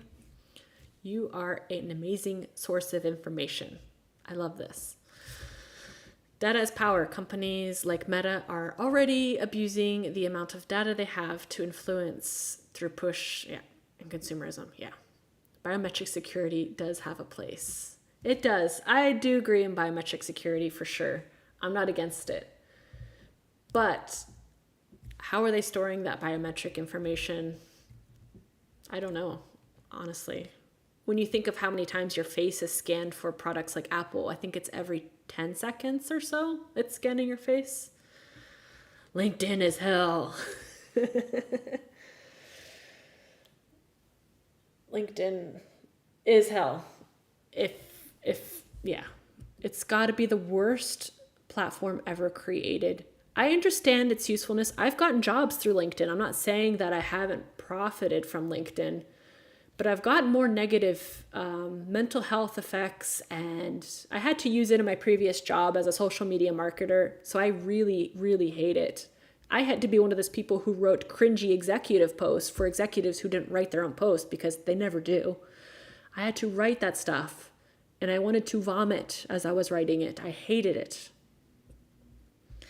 Hell, I've even heard of data companies using menstrual cycle data. I've heard this as well, to calculate when you're more vulnerable, advertise you different kinds. It's despicable. Yeah, I'm not surprised. They're probably advertising chocolate at the right time in your cycle. If they're already analyzing when young girls delete their selfie pictures and send them beauty advertisements because they know they're feeling self-conscious, they know everything about you. When you think of all these smart devices who monitor your health, they know when you're getting sick, they know when you're pregnant, they know everything about you all the time. It's not a healthy way to live with all of your data out there. All your health data. Health is wealth. That's why I use AI and train it with my eye disorder. I do feed AI information so that way it tries to retain things. I'm a crusader for that. I call out when it's sexist. I try to educate it in tech. Sometimes it's very far off between the difference between retro and vintage. So, you know. I used to have gotten a job through LinkedIn. I mostly through other job sites, through contacts. Yeah, most people get it through contacts. I'm realizing the best way is to get jobs through people who can suggest good jobs. But when you work in a niche field, I think like accessibility, it's really hard to find people who work in that. In companies who see the value in investing in somebody who would be a specialist at that. Unless they're facing a very large fine. I think then they get desperate. This is awful. Also read about that they can read our data in menstrual cycle apps and see if one has an abortion or pregnancy. I'm not surprised, Lucy. I'm really not surprised. Then they will start to feed you advertisements for counseling and BetterHelp ads. Speaking of biometrics and health gadgets, Gadget Bridge is an incredible project that I urge everyone to check out. Ooh, Gadget Bridge. I'm checking it out. I think there is a time and place for smart devices, but I don't like them being used against me. Bridge is a free and open source app that lets you pair and manage various gadgets. Without the vendor app. This is amazing. Thanks for sharing this. I'm going to pin it. I'm going to pin this comment. It has been pinned. Check it out. Do you run your AI locally? I do not run my AI locally. I need to do that though. I need to do everything locally. I don't feel my data is safe anywhere. I have so much things to do as far as projects. There's just so much to do and so little time to do it. I'm very frustrated with myself. I need to create my own server. I need to do so many things. So behind. It's really hard to motivate me to do stuff sometimes until crap goes wrong usually. But I'm really liking this Gadget Bridge. Get it on F-Droid. Yes. I'm going to use this for my Repebble. Core 2 time. Don't remember the name they gave it. Once I get that smartwatch, though I have Casio right now. I really love this Casio because it has a pedometer, so I know my steps. That's the only reason I got it. That's the only metric I really want to be able to keep track of is how many steps I do, so I can guilt myself into moving. I don't like smartwatches that tell me I need to move. I don't like being told I need to do something. I like to make the conscious decision to do it for myself. And I like that I don't have it all stored anywhere. It just is on the watch for the day. And if I don't look at it that day, then I don't know what I did that day. So my loss. Reject Convenience did a good video recently about how the anonymized data can still identify a person directly simply because of how many data points there are. Ugh. Ugh. That makes me sick.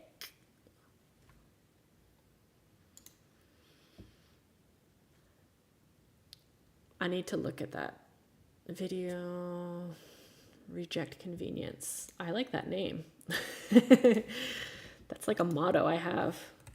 I make my life as inconvenient as possible. Reject convenience. Convenience. It's a word I can't spell very well. Do you ever have those words that you just can't spell? Convenience is one of them for me. I'm gonna look at this channel. Thanks for the recommendations. Can't wait for the new Pebbles to be dropped. Yes, Pebbles. I had a Garmin watch recently that I was using for health reasons. I never connected it to the app. I don't like smart gadgets to be connected to my phone, if that makes sense. I like the features that smartwatches have, but I don't want the data to be synced to anything or connected to an account. I don't want it connected to my phone. I don't want it connected to my computer. I kind of just want it to exist in its own environment on my wrist and live its own separate life. That's the goal. I don't want everything connected in my house or my life. I'm perfectly fine with objects not knowing the other one exists. Tech minimalist, remove PC, buy typewriter. That's going to get me far in my YouTube career. Let me tell you what, guys. Next stream is just a blank screen, and I won't even have a computer. I'll just set up a phone and a typewriter, and you can watch me type. If the typewriter is accessible. If not, we're in trouble.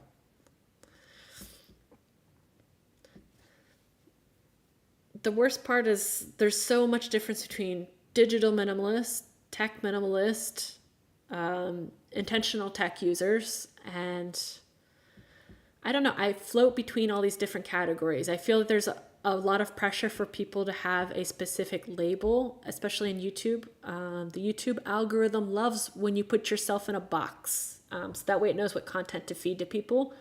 I think YouTube is a bit confused by me because I will talk about certain subjects and then jump to another subject. And I either go from Linux, I bash on Apple a bit, I talk about some digital minimalism stuff. I don't really fit in a nice, neat box. And I think that's all of humans, to be honest. If you're a human being, you're not one-dimensional, you're multi-dimensional, and you have different interests. But it's really hard as a content creator, especially in the field of being intentional with how you use tech, because people want to say, oh, you're a digital minimalist, that means you should use less tech. And digital minimalism has nothing to do with the amount of tech you use. That would be a tech minimalist. That would be somebody who doesn't have as much tech in their life and lives off the grid. A digital minimalist is somebody who's really taking in the stock of the items that they're using and how they're using them. It doesn't mean getting rid of items. It doesn't mean adding more items. It's kind of how does it fit into your lifestyle? And I kind of lean toward the side of intentional tech. The hardware doesn't matter as much to me anymore as the software does and how those apps are developed. Are they open source applications? Are they profit apps? Are they backed by big conglomerate companies? There's so many factors that go into it now, how I label myself, that I don't really fit into one single box. And it changes so much. I'm leaning more now recently towards accessibility because it's kind of my necessity to work and live. I can't not be somebody who's kind of focused on how to see my tech. But it's not my whole identity either. I don't want to just be an accessibility channel. There are accessibility channels that are out there, especially in the blind community, and I think they're doing great work and spreading the word, but I have so many more interests than just accessibility. I think it's one facet of everything that I find interesting regarding tech.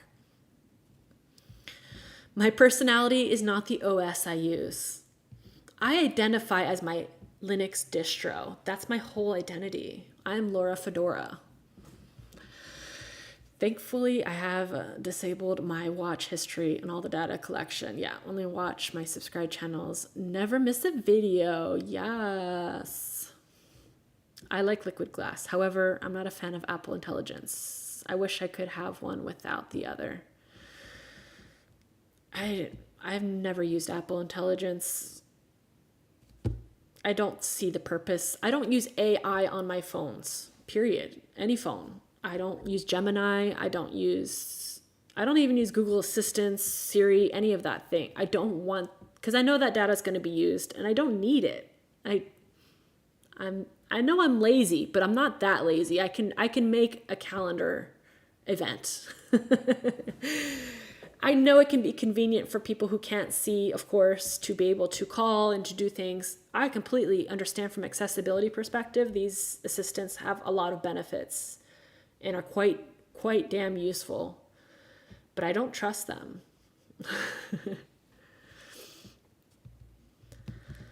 I think liquid glass, I think it could look nice for some people. I think it is a new redesign of elements, and yeah, I have a lot of thoughts on it. I don't know. I'm just like beating a dead horse here. Gemini sucks. I agree. Gemini does suck. I use Le Chat by Mistral AI. Vive la France. I will admit, after I set up my Nextcloud instance, it does become part of my personality for the next good month. I only introduce myself by which distro I use. I've become that Linux user. I judge people on which distros they're using. I'm like, we can't be friends. No, I would never do that. I don't care what you use. I think if you're going out, especially when you talk about tech, to try to evangelize people to a specific company or a specific tool, you're coming from the wrong place. You're supposed to give information. People can make their own choices. I don't really care what people use. Use what you want to use. If you're happy with Windows, use Windows. If you're happy with Mac OS, use Mac OS. Nothing wrong with it. It's just what you want to use, how you want to use tech in your life. What's important to you. Do what you want to do. It's your life.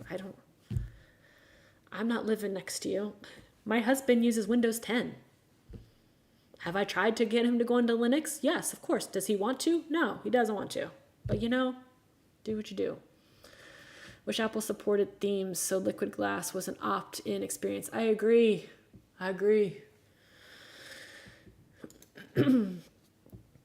I think it would be cool if Apple allowed you to choose themes from all of the past iOS designs.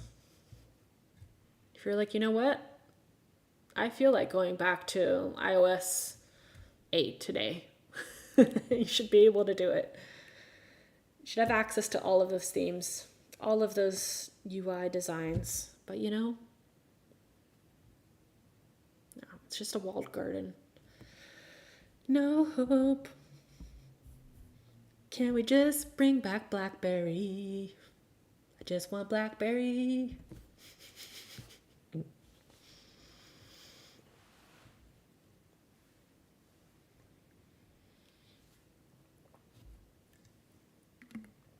I'm so thirsty.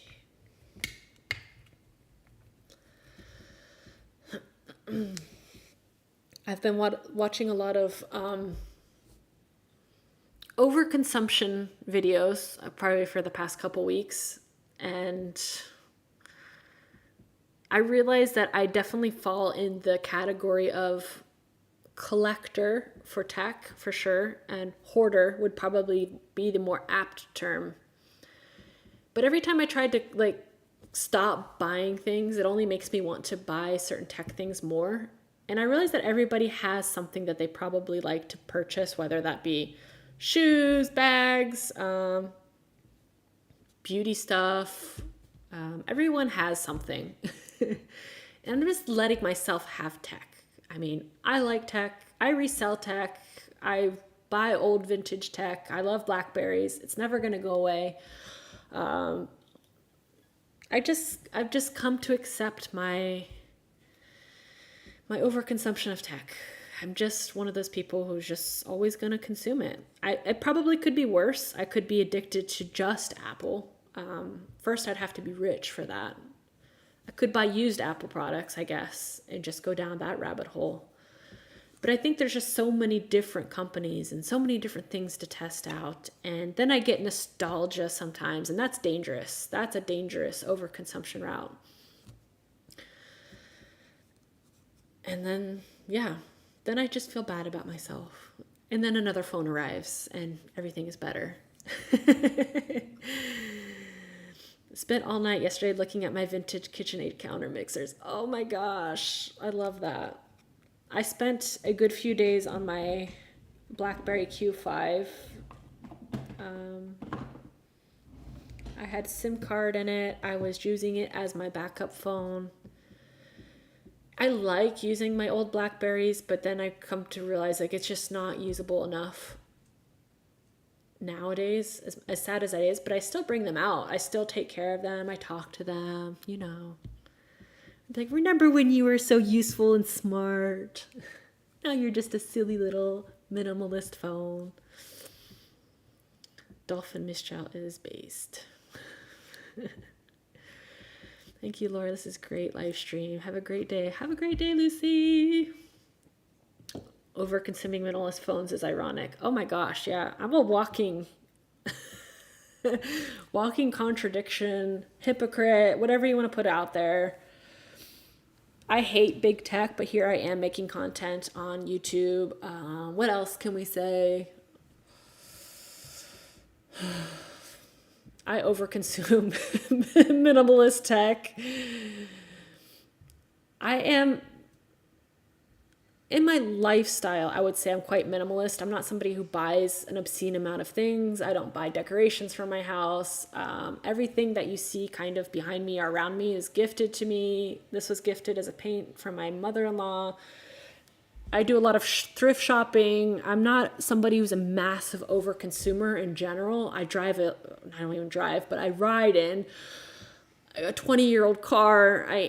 I'm not what you would say is a massive overconsumer, hardcore capitalistic fan, but tech is my weakness. I mean, it's just, if somebody even talks about the tech that they have, my mouth starts like salivating. Like, I'm like, oh, you have an original Kindle? Like, I'm just getting so excited. And when people pull out their old tech in their house to show me, I'm just like, whoa. It's just something that I'm passionate about. I don't know why. It's always been like that. I don't think it'll ever go away. I get giddy. Really itching to see the results of the Q25 project. Me too. I'm resisting the urge to get into the project. I don't have the money right now. If I sell a couple items, I probably could. But I'm really curious to see how it goes. I'm keeping an eye on it for sure. To be honest, I'm not a big fan of BlackBerry Classic or the Q20.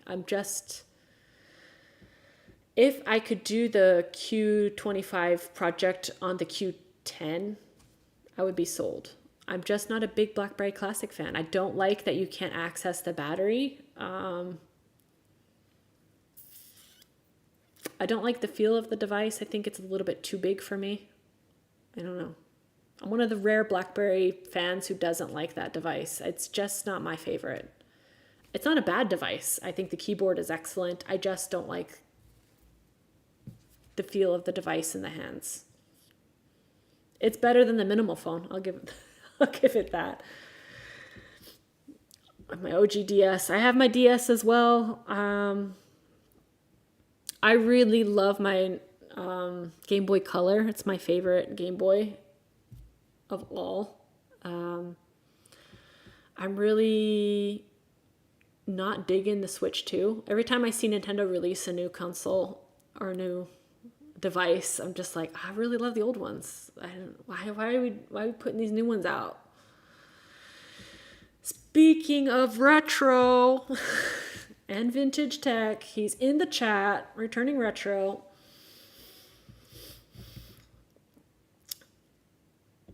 They should make a phone that has the white on black LCD screens, at least emulated with OLED display, kind of like those old Casio watches. Yeah, that'd be amazing. Amazing.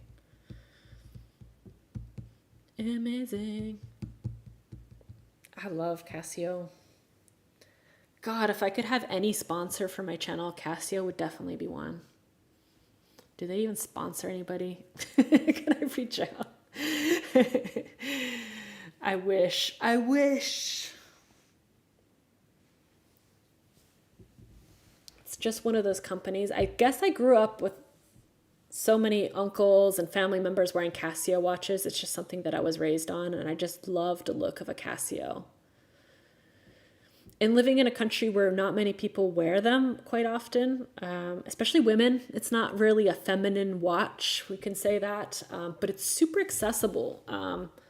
It's a lot of people who don't realize that with the light and the color contrast, Casio is really something I can see quite easily. I love it. Missed out on the original Switch. I'm considering buying the 2 or a used Switch. I have a Switch. I never use my Switch. I need to sell it so I can buy other tech. I bought the Switch when I had my burnout and crash from my phone usage, from losing my vision, when I had my little mental breakdown, I guess you can say, burnout, everything all at once.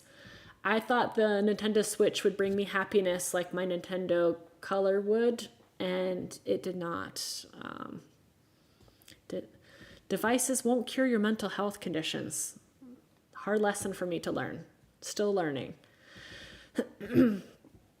Casio needs to make a watch that uses sapphire glass LED display phones instead of this plastic because the end gets scratched. They get scratched up pretty bad. Yeah, I'm not gonna lie. The plastic display is probably the stupidest decision, but they're so cheap, so it's okay. I've had this one for almost a year and it's not scratched. Surprisingly, I smash it into walls all the time. Even a couple like brick and stone walls in France, it's still holding it up. The Switch 2, I'm incredibly disappointed in many of their decisions. Yeah, the decisions Nintendo is going. Nintendo's really going in a pretty disgusting direction as far as owning games, being able to, you can't even buy the games anymore. You just get a code even on the game cartridge itself. You're downloading games now. I love the feeling of having a game cartridge. Like it's just, it's something I really enjoy.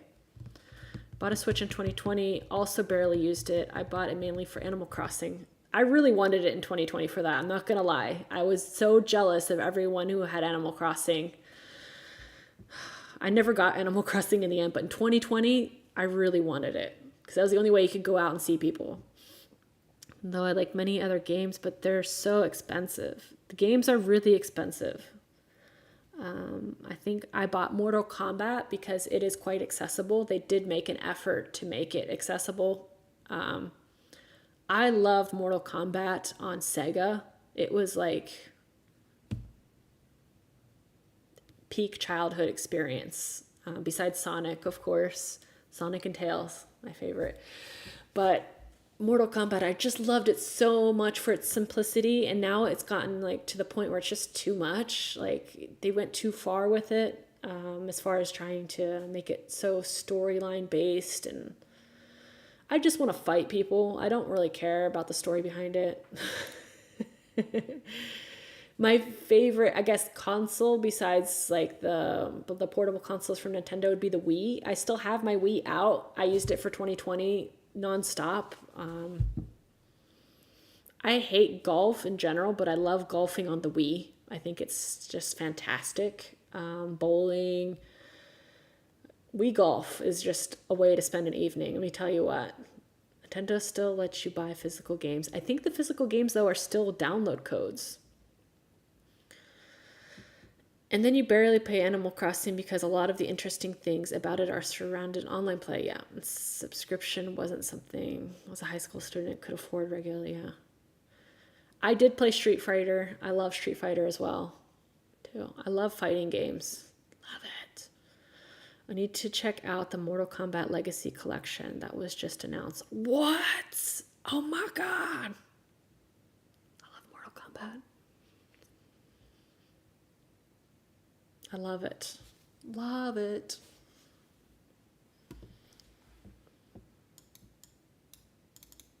Just one of those games, man.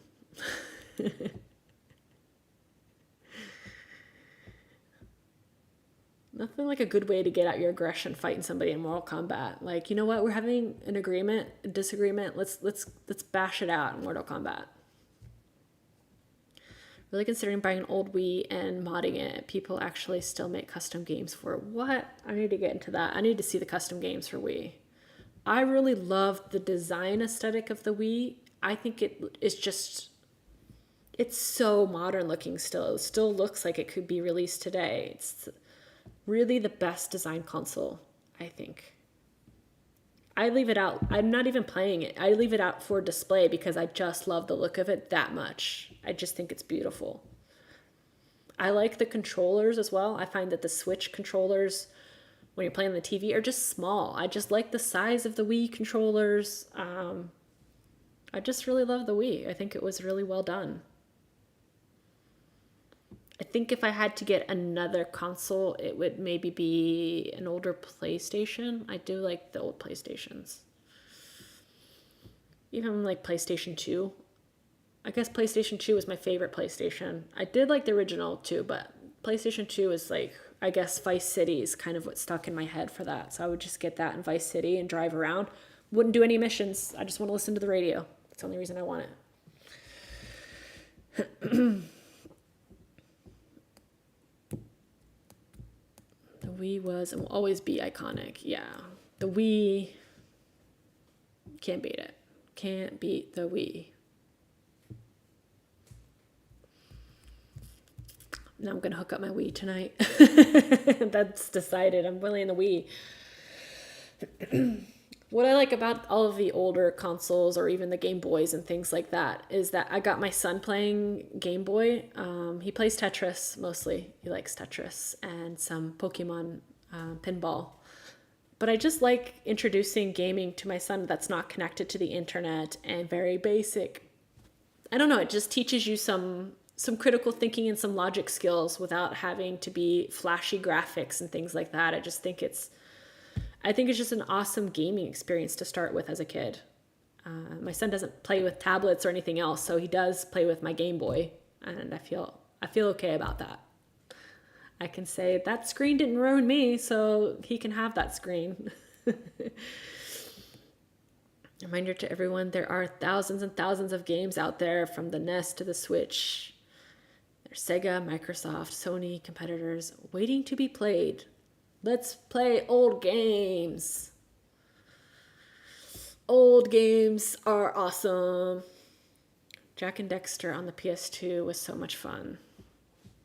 I remember playing Metroid too on Wii. It was also very fun.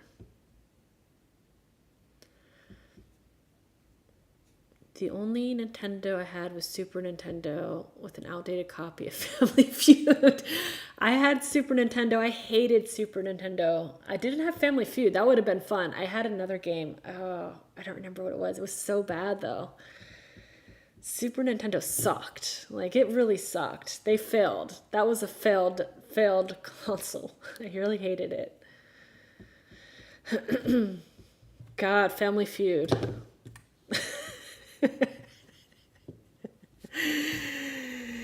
Oh, just think of the music running in my head. I'm sure it just, oh. I definitely rented Family Feud when I had, like, it wasn't a Blockbuster because that was too expensive. I forget what I had. It was like an offshoot of a video rental place, and you could rent games as well. I definitely remember renting Family Feud, though. I definitely remember the song. Kids need to learn gaming chronologically. Yeah, start with Pong, move up to Game Boy, Nintendo DS, and so on. Yeah. My childhood was Pokemon Red. I'm playing Pokemon Yellow right now. I just got my first badge, so I'm feeling very accomplished. I like that Pikachu follows me around. I'm pretty happy about that. I don't like Pokemon Blue. I have it, but I don't like it.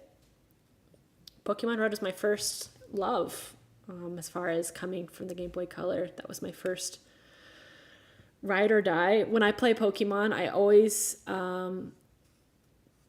choose to catch a lesser valued Pokemon in the beginning, usually a Pidgey or Rattata or something that people don't like to catch, and then I train the crap out of it and make it amazing and just blow through the game with my offshoot Pokemon. I don't like using the defaults, Charmander, Bulbasaur, or Squirtle, or even Pikachu in the yellow version. I just let Pikachu walk behind me, and I prefer to train up other Pokemon. Give them a chance. Black and White were also good. The thing I can't get into is the newer versions of Pokemon. I was going to play them on the Switch and stuff. I like the original music. I like the original graphics, probably because I can't see in 3D. This is something to say. I don't see 3D, so 2D games is where it's at for me.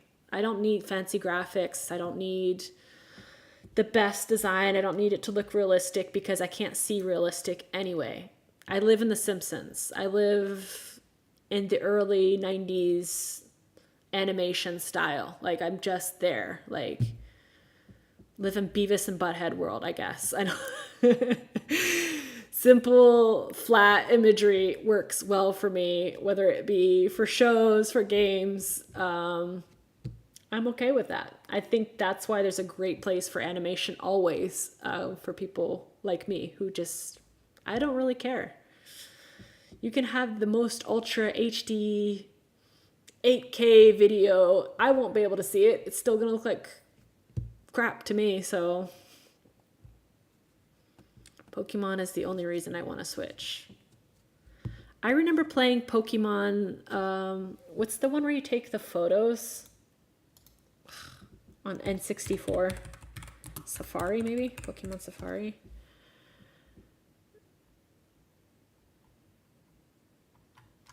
I think it was Safari Zone. Yeah.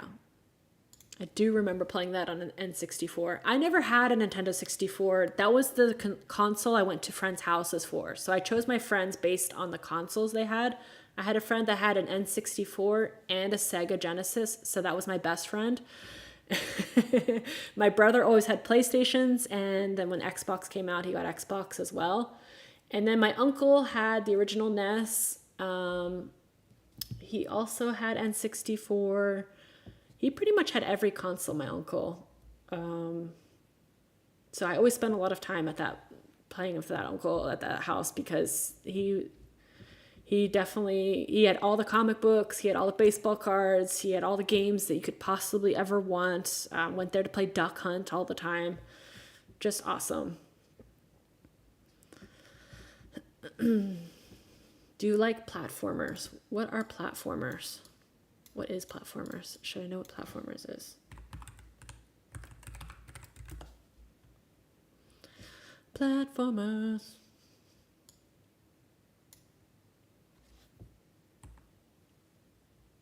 Platformers.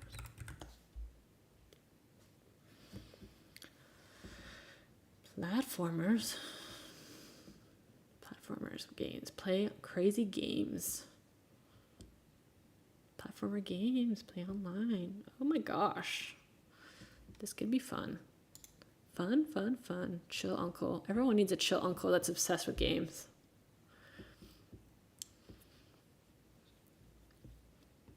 Oh, and to your point, lawyer, offline games, gaming have always been my favorite. Yeah.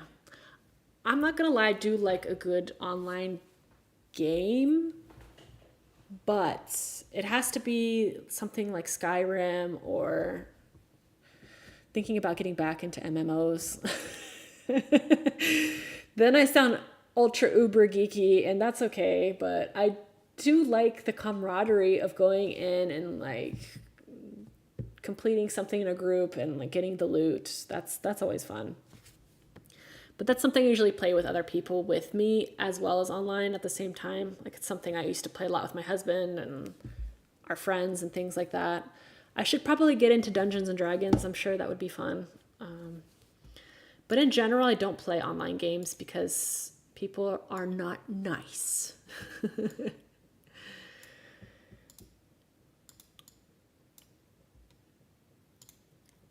I don't play anything where I like to do magic stuff like, I don't know, spellcaster crap and stuff like that. I like to heal people. I'm the healer of the group. I don't like to fight, except in Mortal Kombat. I will fight for that. Super Mario. I like Super Mario. I like watching people play Super Mario, but I'm just terrible at it. I like the music. I like the vibes. I was really good at Sonic. Like, I really also like the music in Sonic, man. I just like that he turned into a little ball, went really fast. I just loved the whole vibe of it. Like, I just really like the whole gameplay of Sonic the Hedgehog. I like defeating the bad guy all the time. Like, that's just really cool. Like, I really like that game style. I liked Mario. I just don't like, I'm not really a big fan of Luigi. Don't like Princess Peach. Yoshi. Love Yoshi. I could play anything with Yoshi in it. What about Star Fox? I have started playing Star Fox a bit on the Switch with my husband. I'm terrible at Star Fox. I like watching people play Star Fox. I'm terrible. I'm terrible at Star Fox. So bad. I try to play with my husband, and he's like, no, not your game. Not your game. You know, teach their own. Path of Yellow is one of my favorite modern games, and it's indie. Team Luigi, get out of here. I hate Luigi. I'm not a big fan of Mario either, to be honest. I don't know. I like Mario's sounds better, I guess. Probably not in the Nintendo way. It's my fave. I like Yoshi. I guess I'm thinking of Mario Kart more or less. Like, if I'm playing Mario Kart, I'm going to be Yoshi. That's just non-negotiable. I don't like Toad. No. I don't like many of the Nintendo characters. Not in the Mario universe, I guess. If I had to choose, yeah. Mario over Luigi. Mario for sure, I guess, but not my favorite. I just don't like, I don't know. Not a fan of him. Zool, the PC Sonic knockoff. No console growing up. Ugh. My first console, yeah, was the Super Nintendo. That was a big disappointment. I did a lot more PC gaming, though. My first, I guess, most of my games that I played were at school, so they were educational games. They weren't even, like, games I would have at home because we couldn't afford it. My first game that I really liked was Where in the World is Carmen Sandiego, Oregon Trail. What else did I play? God, I still suck at Oregon Trail. I died so many times. Math Blasters, anyone?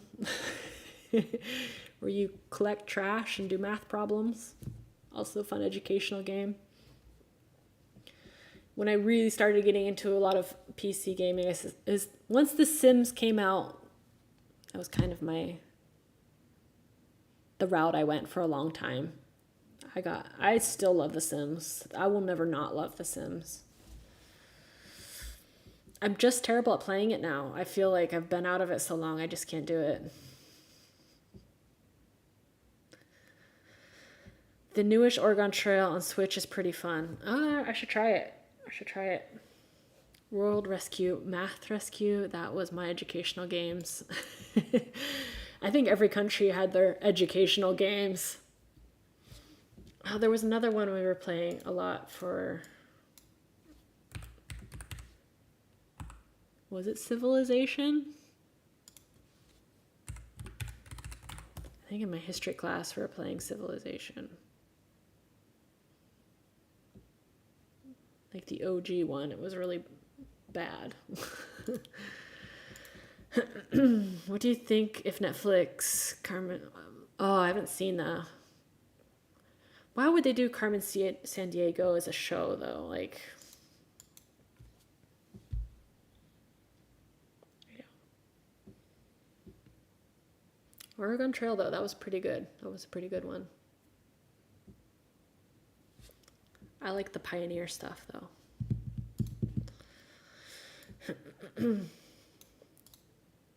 I wonder what kids are playing now for educational games. Do they even do games in school anymore? Remember going to the computer lab? That was a big deal. Today's the computer lab, guys. Let's fight over the best computer. Everyone had to put on their headphones. We had to play educational games or take reading quizzes about a book we read and see if we could comprehend what we learned. Already in the 90s, man, we were already being tested on computers, telling us this is going to be the future. They had no idea phones were coming. You got to learn how to calculate. You won't always have a calculator in your pocket with you. Guess what? We do. You were wrong, teachers. Kids are playing Roblox, learning about capitalism and predators. That's, yeah. Nothing like some creepy men in a fashion game for young girls. Yes. I've never played Roblox, but I do know the young kids love it. And therefore, pedophiles probably love it, yeah. On reboots and spin-offs and sequels, I went to the cinema the other day. Every single trailer was a reboot. Oh no, spin-off. Are we out of stories to tell? We were having this discussion earlier, Mike. I think it's something, creativity is dead. I think in the age of course, with AI coming out, art programs being slashed, kids not really being excited to be creative, being bored, just being stuck, sitting there to think and left to their own devices. I think creativity is on the decline, and this affects everything, of course. It's only going to affect movies, arts, everything like that, but it's also going to affect business. It's going to affect everything. It just... And people are entertained by stupid stuff. I'm sorry to say, but some stuff is just stupid, and I don't understand how it even got funded to be a movie or a TV show, for that matter, some of them. And watching children's content by having a child, I can see the quality difference of good writing. For example, if you compare Bluey, I'm going to be like a stupid parent, compared to Paw Patrol, it's night and day. You can see the writing, the jokes, the nuances, the relationships with the family. The writing is really well done for Bluey. And Paw Patrol just seems like kids are going to grow up and watch just action movies with no plot and point. Like, there's so many plot holes to shows like Paw Patrol. It's just so dumb in the end, and it's not really teaching anything. There's no goal in it. Like, it's just so stupid. Like, you're just raising kids who aren't going to question anything. Luckily, my son is very critical thinking. He probably gets it from me. He's always asking questions like, why is that like that? Like, that's not possible. Like, I understand. I was like, this is poor writing. This is what happens. This is what happens when you have AI create TV shows. No, corporations do not have creativity. There are still great shows. And those shows that do have good writing and great cinematography, great artists, in all aspects of the show, those shows will stand out and those shows will do the best because they just are different and they are good. So many shows are based on books because books are so rich and the universe is created through the eyes of the author, and you have so much information to go off of, and it's hard to create those universes from scratch. And I understand why people base a lot of shows off of books and things like that. But then creating a show off of, I don't know, of a childhood game that you played, Carmen Sandiego, like it's not going to win any awards.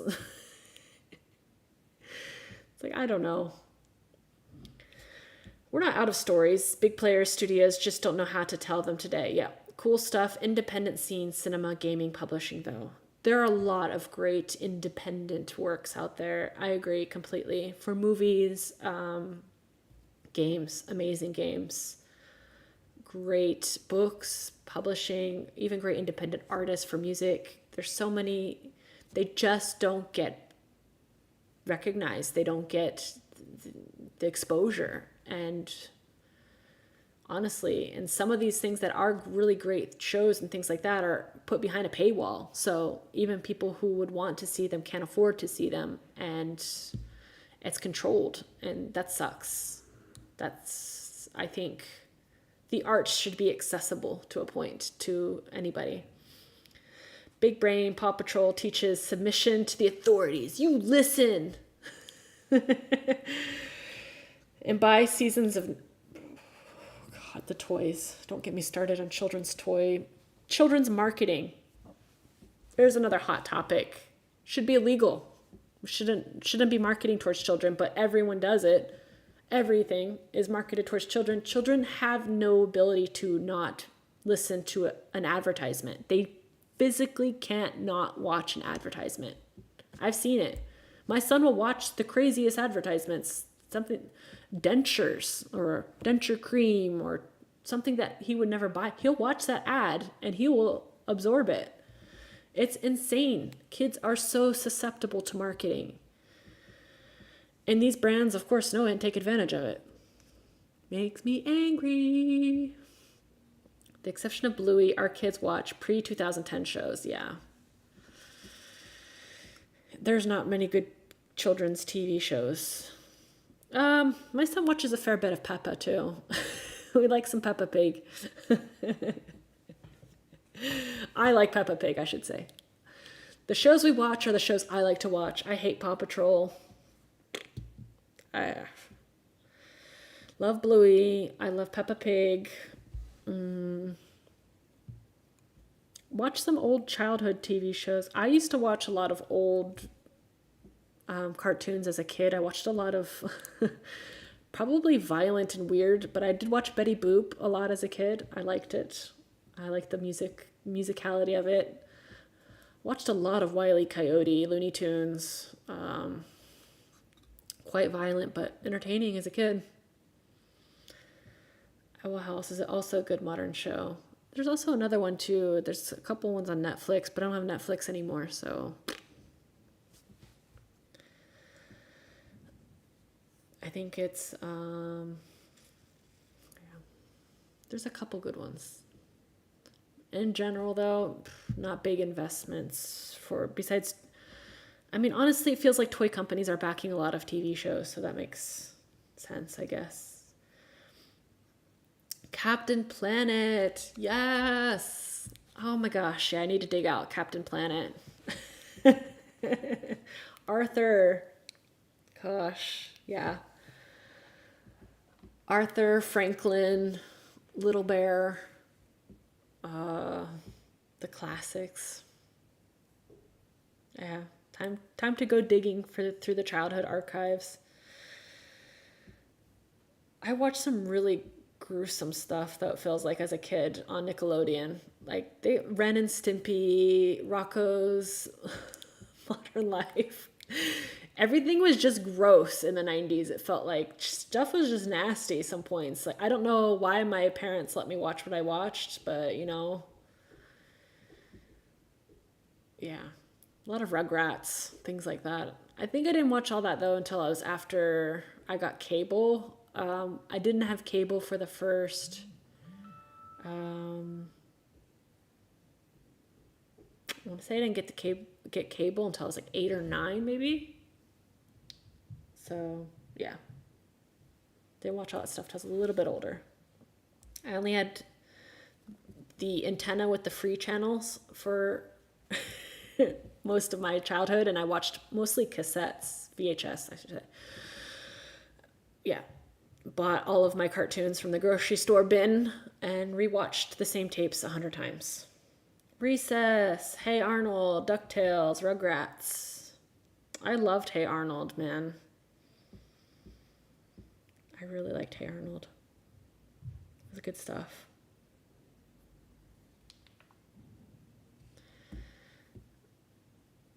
But you sought out the gross and violent TV rather than the algorithm feeding it to you. Oh yeah, for sure.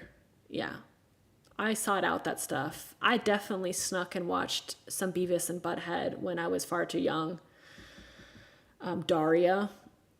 I like some MTV animated stuff. I love Daria. I could watch the crap out of Daria still today. So quotable, so relatable. I wanted to be Daria as a kid. That was my goal. My tapes of Thunderbirds were fundamental to my childhood. Also Nintendo kid, yeah. All hail the good weather days. And then we had the channels like PBS. When I was a kid, the public broadcasting channel, it didn't run all day. So you'd only have like 2 hours of like children's programming, and then it would just shut off. So I couldn't watch TV all day even. GGG Bukataro is a Japanese kids show, and I have no clue how they got away with some of the episodes. Some childhood content is just strange. You have to question.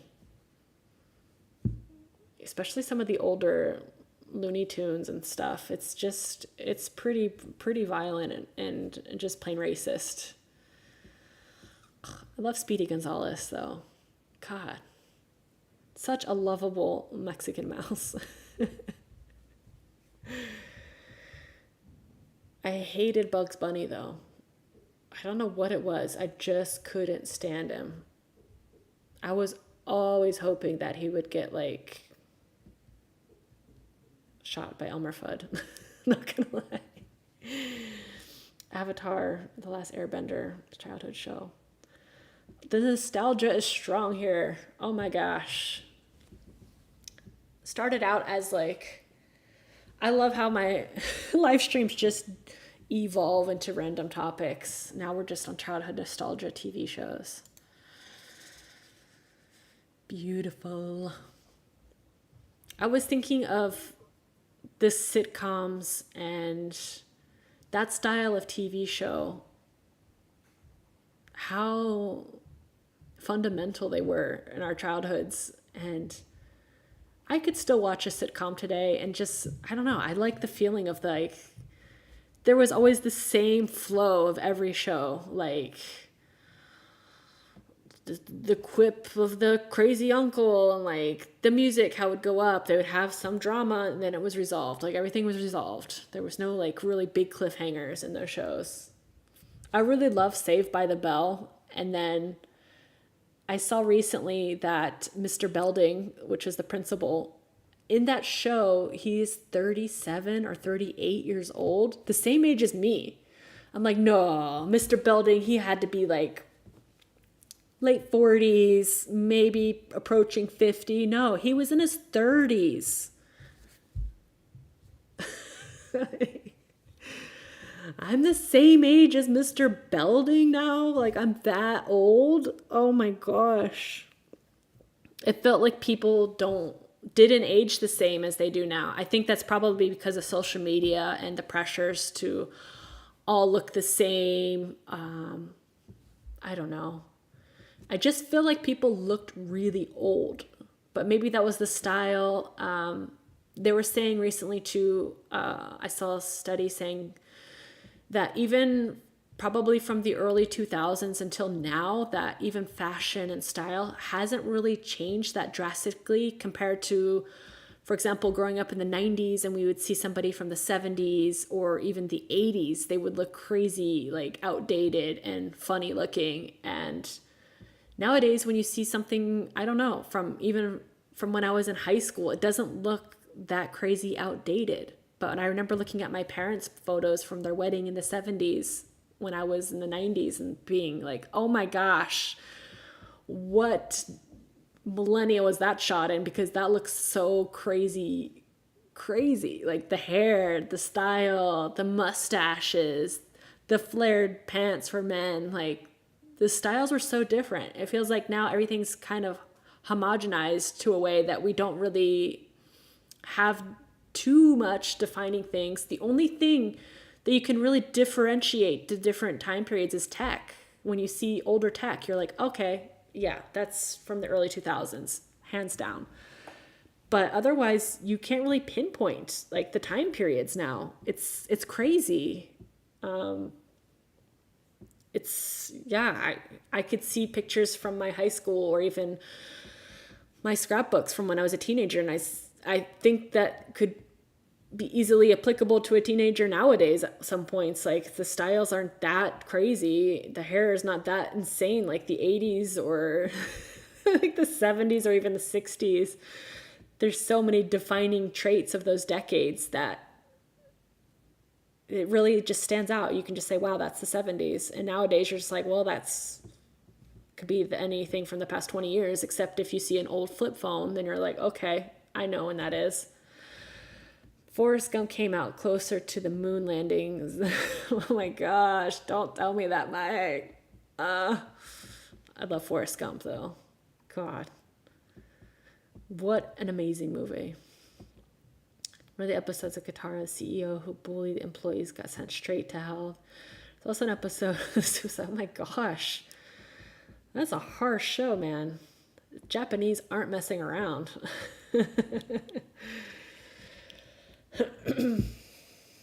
Gosh. I don't know. I guess I'm still stuck in the head where I'm just like, the 90s were like 10 years ago. It's like, no, they're not 10 years ago. You're old as dirt, middle-aged. And I think I have videos of like my parents when they were my age, because the camcorder was already out then and my dad was videoing everything. And I look back at pictures or videos of my mom and my dad at my age, they look so old. I'm like, oh my gosh, my dad at 40 looked like he was like 60. Like, it's just smoking. Everybody was smoking and drinking. Nobody drank water back in the day. Sunscreen wasn't a thing. So many factors. I can't wait till I can show my son what we looked like back in the day, but he's probably going to be like, wow, that looks really cool, except for the tech. You had dial-up internet. Even explaining the concept of Blockbuster. Like, we had to go to a store and rent a video if we wanted to watch a movie at home. There was no Netflix. And you had to rewind the videos. Otherwise, you would get a penalty. Please be kind. Rewind. I really loved that time period, though, of going to choose the videos and the games and making the decisions, being disappointed when the movie you wanted to rent wasn't available because other people got there first. It was a beautiful time. Beautiful time. Honestly, I think if you brought back that feeling of renting something and that delayed gratification, I think, is what's missing. Everything's instantaneous nowadays. Whether you buy something online, whether you consume content, everything is available so fast, so instantaneously, that you don't really appreciate things like you once did. You had to wait to do things. There was no other choice. Whether it was to go to a store to buy something you might not get until your birthday or Christmas or maybe even longer after, because your family just didn't have the money, or even renting a movie. Like, if it was something that was popular and new, you would have to wait many weeks before that crap fell out of fashion and you would be able to rent it and watch it. It wasn't like you could go and talk to your friends about that cool movie because you hadn't seen it yet. You'd be like, shh, no spoilers. Not available yet. I think scarcity is intrinsic with value. Yeah, when all the content is available, it's worthless. For sure. Oh, for sure. Scarcity was definitely something. You wanted things that you couldn't get, and you just got more satisfaction from things that you couldn't get instantaneously. Your brain, that dopamine hit of you being able to finally watch the movie or play that game that you had your heart set on for so long, just made it so much more enjoyable. The experience was better. You looked forward to things more. You really knew the movie release dates by heart. You knew the times that those movies would be playing in the movie theater. You knew that if you didn't watch that TV show, that the time it was released and the day that it was released, you wouldn't see it again unless it hit syndication eventually. You missed that episode unless you had an awesome TV that you could record it on and watch it later. I mean, it was really, you really had to plan your time and really know what you wanted to do with your life and what things that were important to you. Because, man, if you missed it, you missed it. That's that. Too bad, so sad. There's so many movies I see on streaming platforms that I have memories attached to that I couldn't go to a movie. For example, I think it was Dawn of the Dead. When I was a teenager, one of my friends, he got in a fight with his sibling and threw like a toothbrush and broke a window. We were supposed to go see that movie together and he got grounded and we ended up not going to see the movie. And I just never saw the movie in the end. And years later, now when I see it on the streaming service, I'm like, oh man, I remember that. I couldn't go see that movie in the theater. Now I can watch it at home though. And I remember skipping school to watch The Matrix. And I wasn't even legally allowed to go see those movies because you had to be 17, I think. I don't know, some crazy crap. But I remember skipping school with friends and we would go watch those movies. And I don't know, it's just good memories attached to that. Not rewinding the VHS is evil. It is. You're a terrible person. How dare you not rewind? You are not kind. I sound like such an old boomer. Like, remember the days. Remember the days. Remember the drop of a new CD, especially if you went through that phase of idolizing certain artists. I'm not going to date myself, but yeah. I was an NSYNC fan. I'm a little bit ashamed of that. I wish I would have liked the Backstreet Boys a bit more. Looking back, I made the wrong choice. But in any case, I remember going to the store at midnight when those CDs would drop because Walmart used to be open 24 hours. Go there. Or you go to specific music stores. I think even FYE, For Your Entertainment, used to be open at midnight for specific drops for big artists. It was such a vibe to go get a CD at that time. It was like, oh, you're so excited. It was a lot of money too. I mean, CDs weren't cheap when we think about it. You'd get maybe one or two good songs on the CD at that time. So you'd be, paying for those hits. And all the other songs would be garbage. Except for the good artist, of course. But when you're a kid, you don't realize that. You go for the crap that the music industry pushes you. But yeah, that was such a good experience. It was cooler back then. You had to go and see a man with a table full of burned CDs at a car fair. Oh man, yes. It was 50-50 what you'd get. Yeah, the people selling CDs out of the trunks. Yeah. I got some questionable stuff from that. I mean, gosh. Even DVDs. Don't be careful what you buy from people. I'll tell you what, man. The delayed gratification made things more enjoyable. Yeah, much more. Also, when you think 30 years ago, did the 70s or is it the 90s? No, Jake, don't tell me that. Yeah, everything.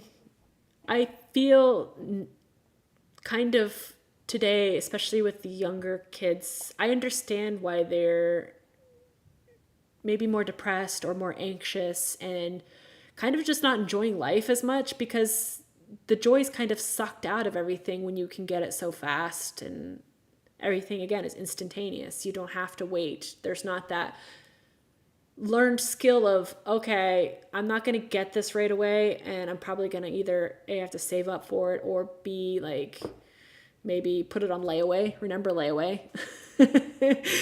Where you could put something at a store and pay it off little by little. And then once you paid that off, man, that felt good. That felt good. Sad when you had to put your clothes for school on layaway, but you know, it is what it is. But yeah, just, I don't know, just learning that life was not fair. You won't get everything that you get. You won't be able to see every TV show. You probably won't be able to see a lot of things because you can't afford that cable service. And you learn that things aren't equal, but you can appreciate the things that you do have. And I don't know, I felt like I was bored a lot as a kid, but I did a lot of cool stuff because I was bored, if that makes sense. And relatively speaking, I feel like I had a really happy childhood. Didn't have much, but what I had, I was happy with. And there was never this feeling of missing out because there was no social media to compare my life to. I think if I compared my life to other people who had more than me, I would feel like garbage and feel really depressed about that. But since nobody knew what anyone else had, you were happy. You didn't know. You didn't know you went without. You didn't know that your childhood might have been different if you had different like economic backgrounds. I don't know. It just, yeah, it was better to not know what other people had or didn't have. The only thing you knew is you went to a friend's house and you saw they had more stuff, or you're just like, oh, okay. Then you just keep that friend in your circle and everyone just kind of used each other for what they had. And then, yeah, you built your friend circle around stuff that you were interested in. Boomer brain is remembering the good old days and no seatbelts. Remember when kids would just shut up and stand in the back seat, fly through the window, lead paint, being able to hit your kids. Yeah. Millennial brain is, I miss CDs coming out with magazines. Yeah. We were so innocent. Yeah. There's a difference between boomers and millennials.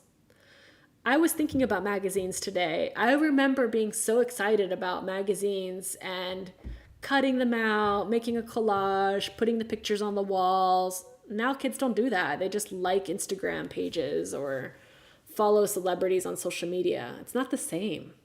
I mean, I got bullied pretty bad for liking NSYNC as a kid, and rightfully so. But once I discovered Linkin Park, NSYNC went out the window pretty fast. I don't know. I learned that things aren't equal, but if you get good with technology, you can get access to things you can't afford, for sure. Technology is the great equalizer, and I think that's probably why I'm very drawn to tech too. It sparked a lifelong interest in probably my career. Yeah. I think it's one of the greatest gifts my family sacrificed was getting me a computer, albeit a very shit computer, but it did allow me to get on the internet, whether that's for good or bad, but there were some questionable chat rooms that I was in. I'm not gonna lie, there was already creepers on the internet in the early mid-90s, so that's nothing new. But it did allow me to have access to the world in a way that I didn't know was possible, and I'm grateful for that. I learned a lot. It opened my world. It opened the possibilities of learning about different things, different cultures. Overall, good experience. Social media, overall, bad experience. I think that's where it all went to shit. But chat rooms are pretty bad too. It wasn't a good place. I think of all of my early interactions with other humans online. Pretty questionable. Welcome to the internet. And like a nice Bo Burnham song.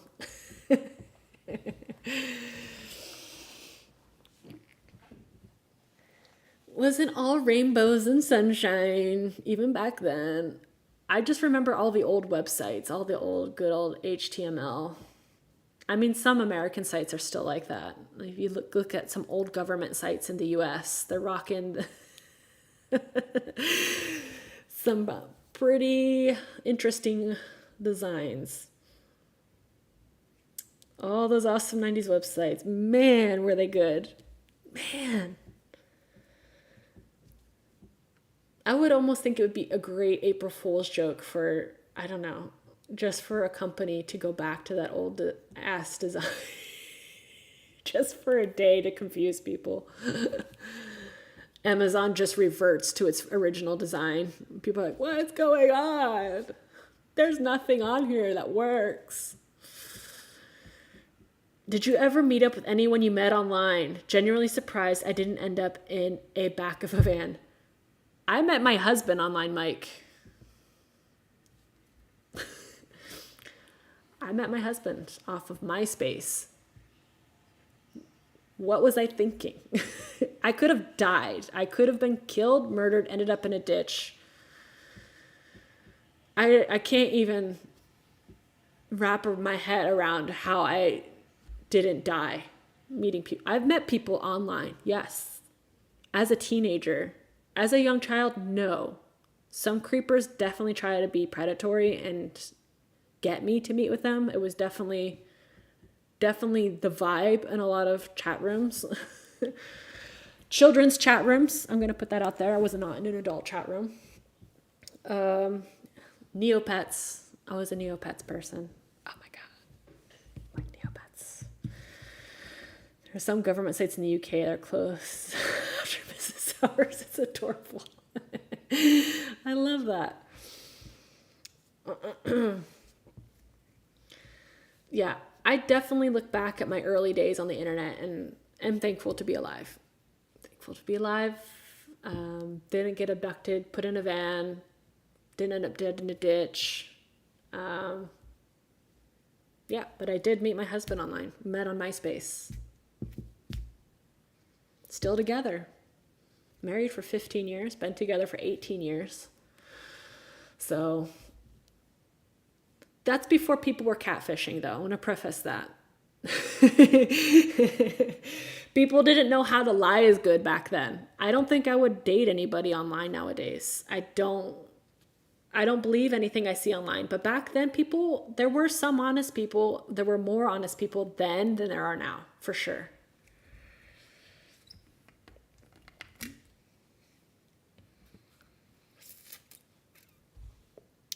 Neopets, blast from the past, my poor starving show. And I spent a lot of time on homestarrunner.com. There's another one. Neopets and homestarrunner.com. I wonder if Homestar Runner still exists. Does Neopets still exist? Should I do a Neopets stream? Neopets. Man. Neopets.com still exists. My gosh, it looks so like crazy updated. I want the original, man. Play Neopets. Oh my God. Your husband is clearly just pulling an elaborate kidnap. He is. He's going the long game. I mean, no van, just fall in love, get married, move in together, move to a different country. So he's playing the long game here. I think he's really, I mean, if I end up dead, I mean, really elaborate marriage kidnapping going on. Neopets has some Scientology connection now, I think. Yeah, it does. It does have Scientology connections. I think if I do a Neopets stream, I can give some random facts about how Scientology is terrible. Shout out Tom Cruise. I hate Tom Cruise, by the way. Several of my notification tones on my phone are from Homestar and Strong Bad. Smells like pea soup. I spent way too much time on Homestar Runner. Strong Bad. I love Strong Bad. Teen Girl Squad. Find their way to each other even after all of these years. We all have similar interest. Kind of scary. What a weird, strange corner of the internet we've all been relocating ourselves on.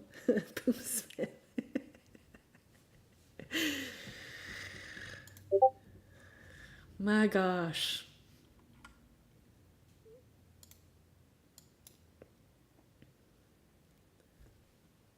Trogdor, yes. Man, I was a big fan of Teen Girl Squad. I watched all of those episodes. I want a Neopet.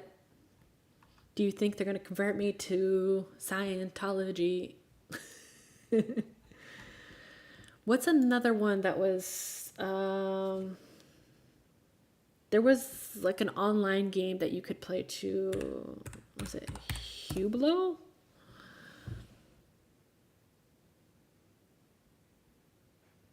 Hubo? Something, Hubbo? Hubbo? I don't know how it's said.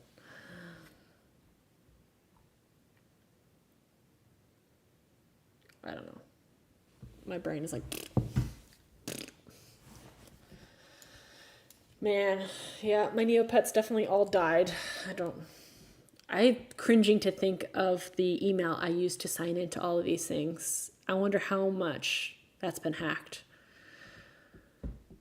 God, do you remember your first email? Like how we all just picked crazy things for our emails? Like, I love Brandon was my password, I think. There was this boy, Brandon. I had a crush, and he became my password even after I no longer knew him or even liked him. The creativity on show with that sort of stuff. New grounds, possibly unparalleled. Dodgy copies of Flash spark so many unique media. Not even sure if any modern equivalent. Man, there was so many good things. Early internet. I'm trying to think of another. Trogdor.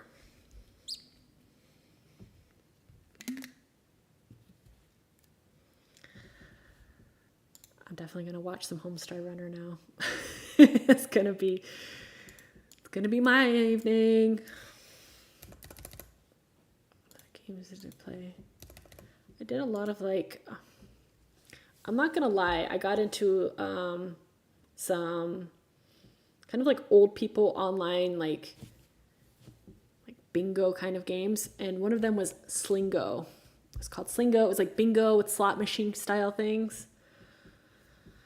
A lot of time was lost for me in Slingo. Played a lot of it. My grandma was a big Slingo fan, and like a lot of old people I hung out with were playing that.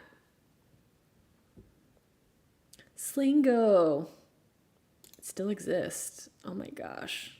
Looks so bad. Now they have kids playing Slingo. Slingo was primarily for adults when I was a kid. So many Slingo games. And honestly, I was definitely playing some poker. I love poker.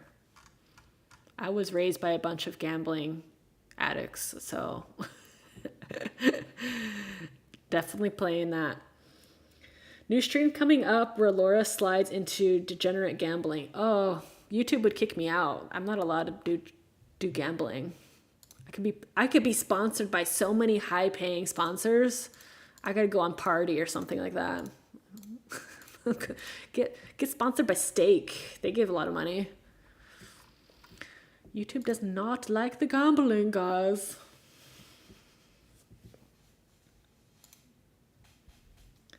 I wonder if how they feel about Neopets.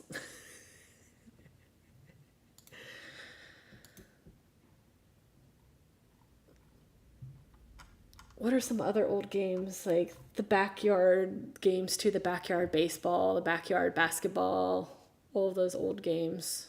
Man, so bad.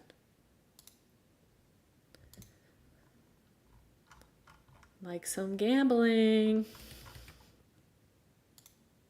I can't believe Slingo still exists.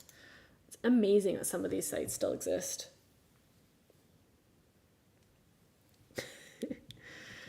I do not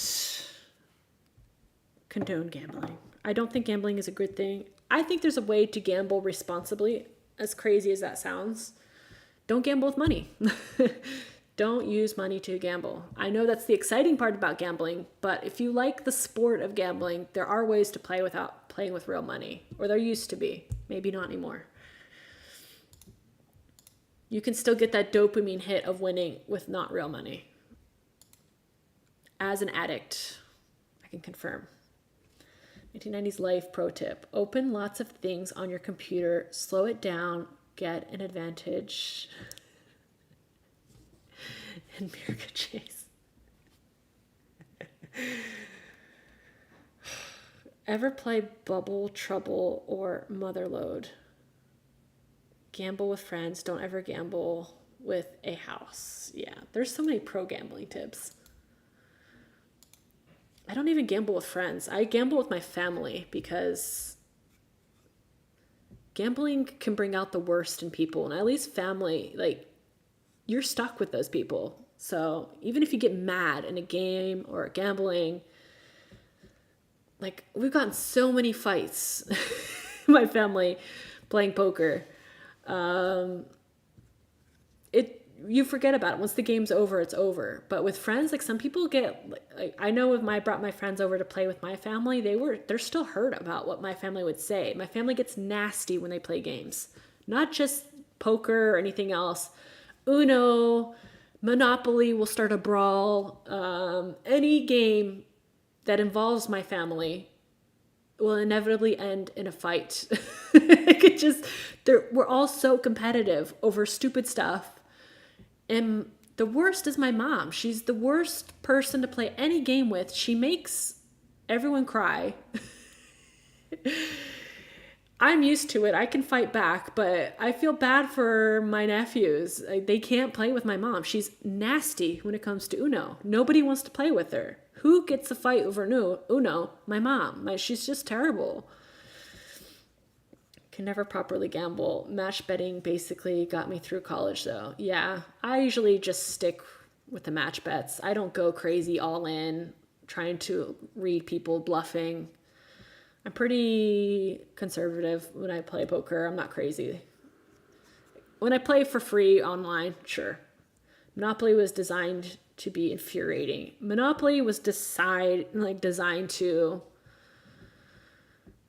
yeah, cause fights, make you hate capitalism. Why are you charging so much effing rent? Stop buying houses and building hotels. There needs to be more rent control in this world of Monopoly. I hate Monopoly. I hate it. I like the game of life. If I'm going to play a game, I want to play life. I feel like life is just you make the choices. You get married, you have some kids, you buy a crappy house, you upgrade that house, you have some life points, you do cool stuff. I feel great after playing life. I think it's less competitive. Monopoly has a point. It does. Monopoly teaches you the real world.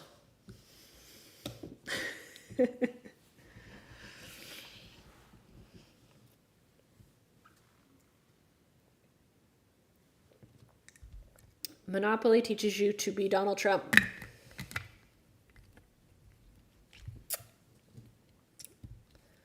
What happens when people play Monopoly with real people? That's the scary part. Yeah. The game of life, nice game. Catan is very accessible. Yeah, it is. Catan is nice. Leads to arguments. I can't play games with my husband.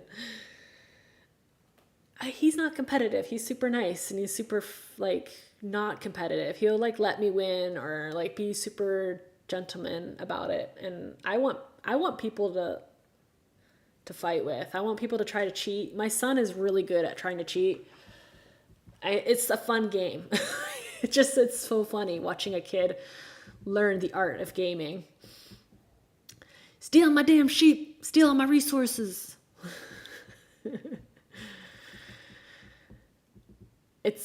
It's fun playing strategic games with kids because they cheat so bad. It's funny to see them reason with cheating. Yeah, it's really funny. I was never a cheater. I was an honest gamer.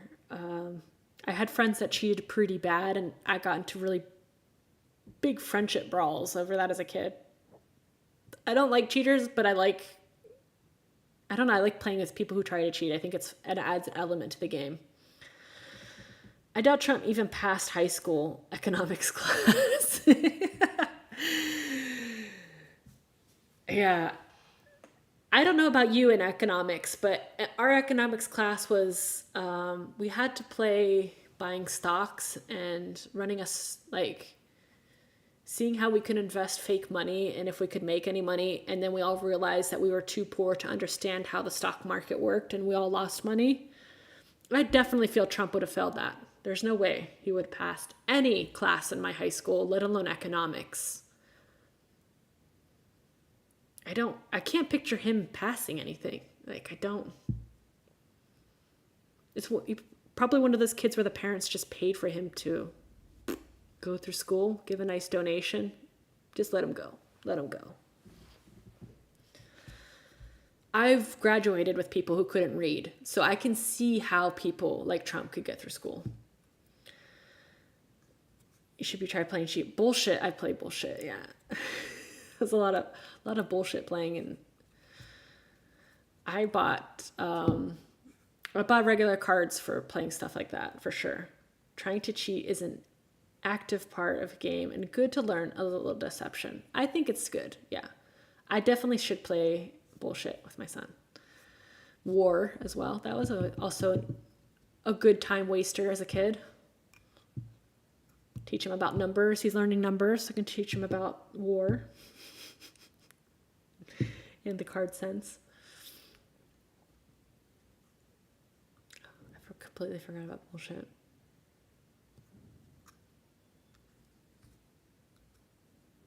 All the card games you can play, especially as drinking games in college.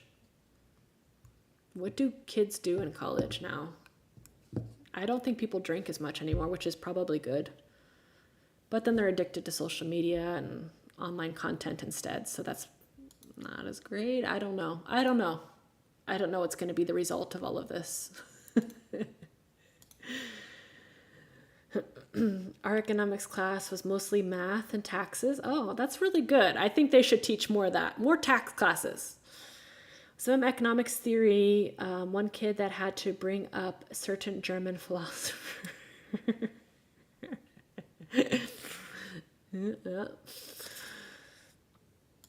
I think there should be an obligatory how to pay taxes, understand taxes, interest rates, bank accounts, credit card interest rates, understanding personal finance. That should be all taught in school, but it's not in the interest of these companies for people to know about that. They won't make their money off of us if we know how to manage that. So it's probably lobbied against the education. Well, the U.S. education department doesn't exist anymore, so you can do what you want with that. Corporate freedom, just get rid of education.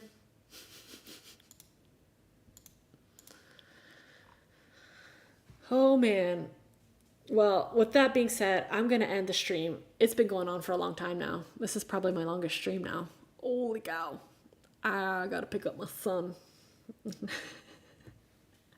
To avoid taxes class, man. Yes. Sign me up. How to avoid taxes class.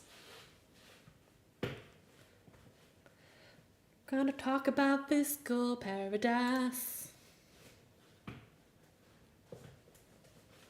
Maybe that's what Coldplay was singing when they're talking about paradise. Fiscal paradise.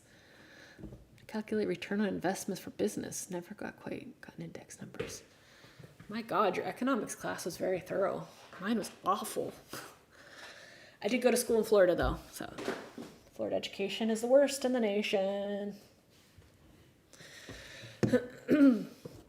All right, well, thank you all for joining on this lovely stream. If you are watching this later on, I hope this was entertaining. Laura rambles into nostalgia and ends on an economic note here. So go study economics. I hope everyone learns how to pay less taxes. Have a good Thursday and see you next week. Have a good evening, good day, good morning, wherever you're at. Bye.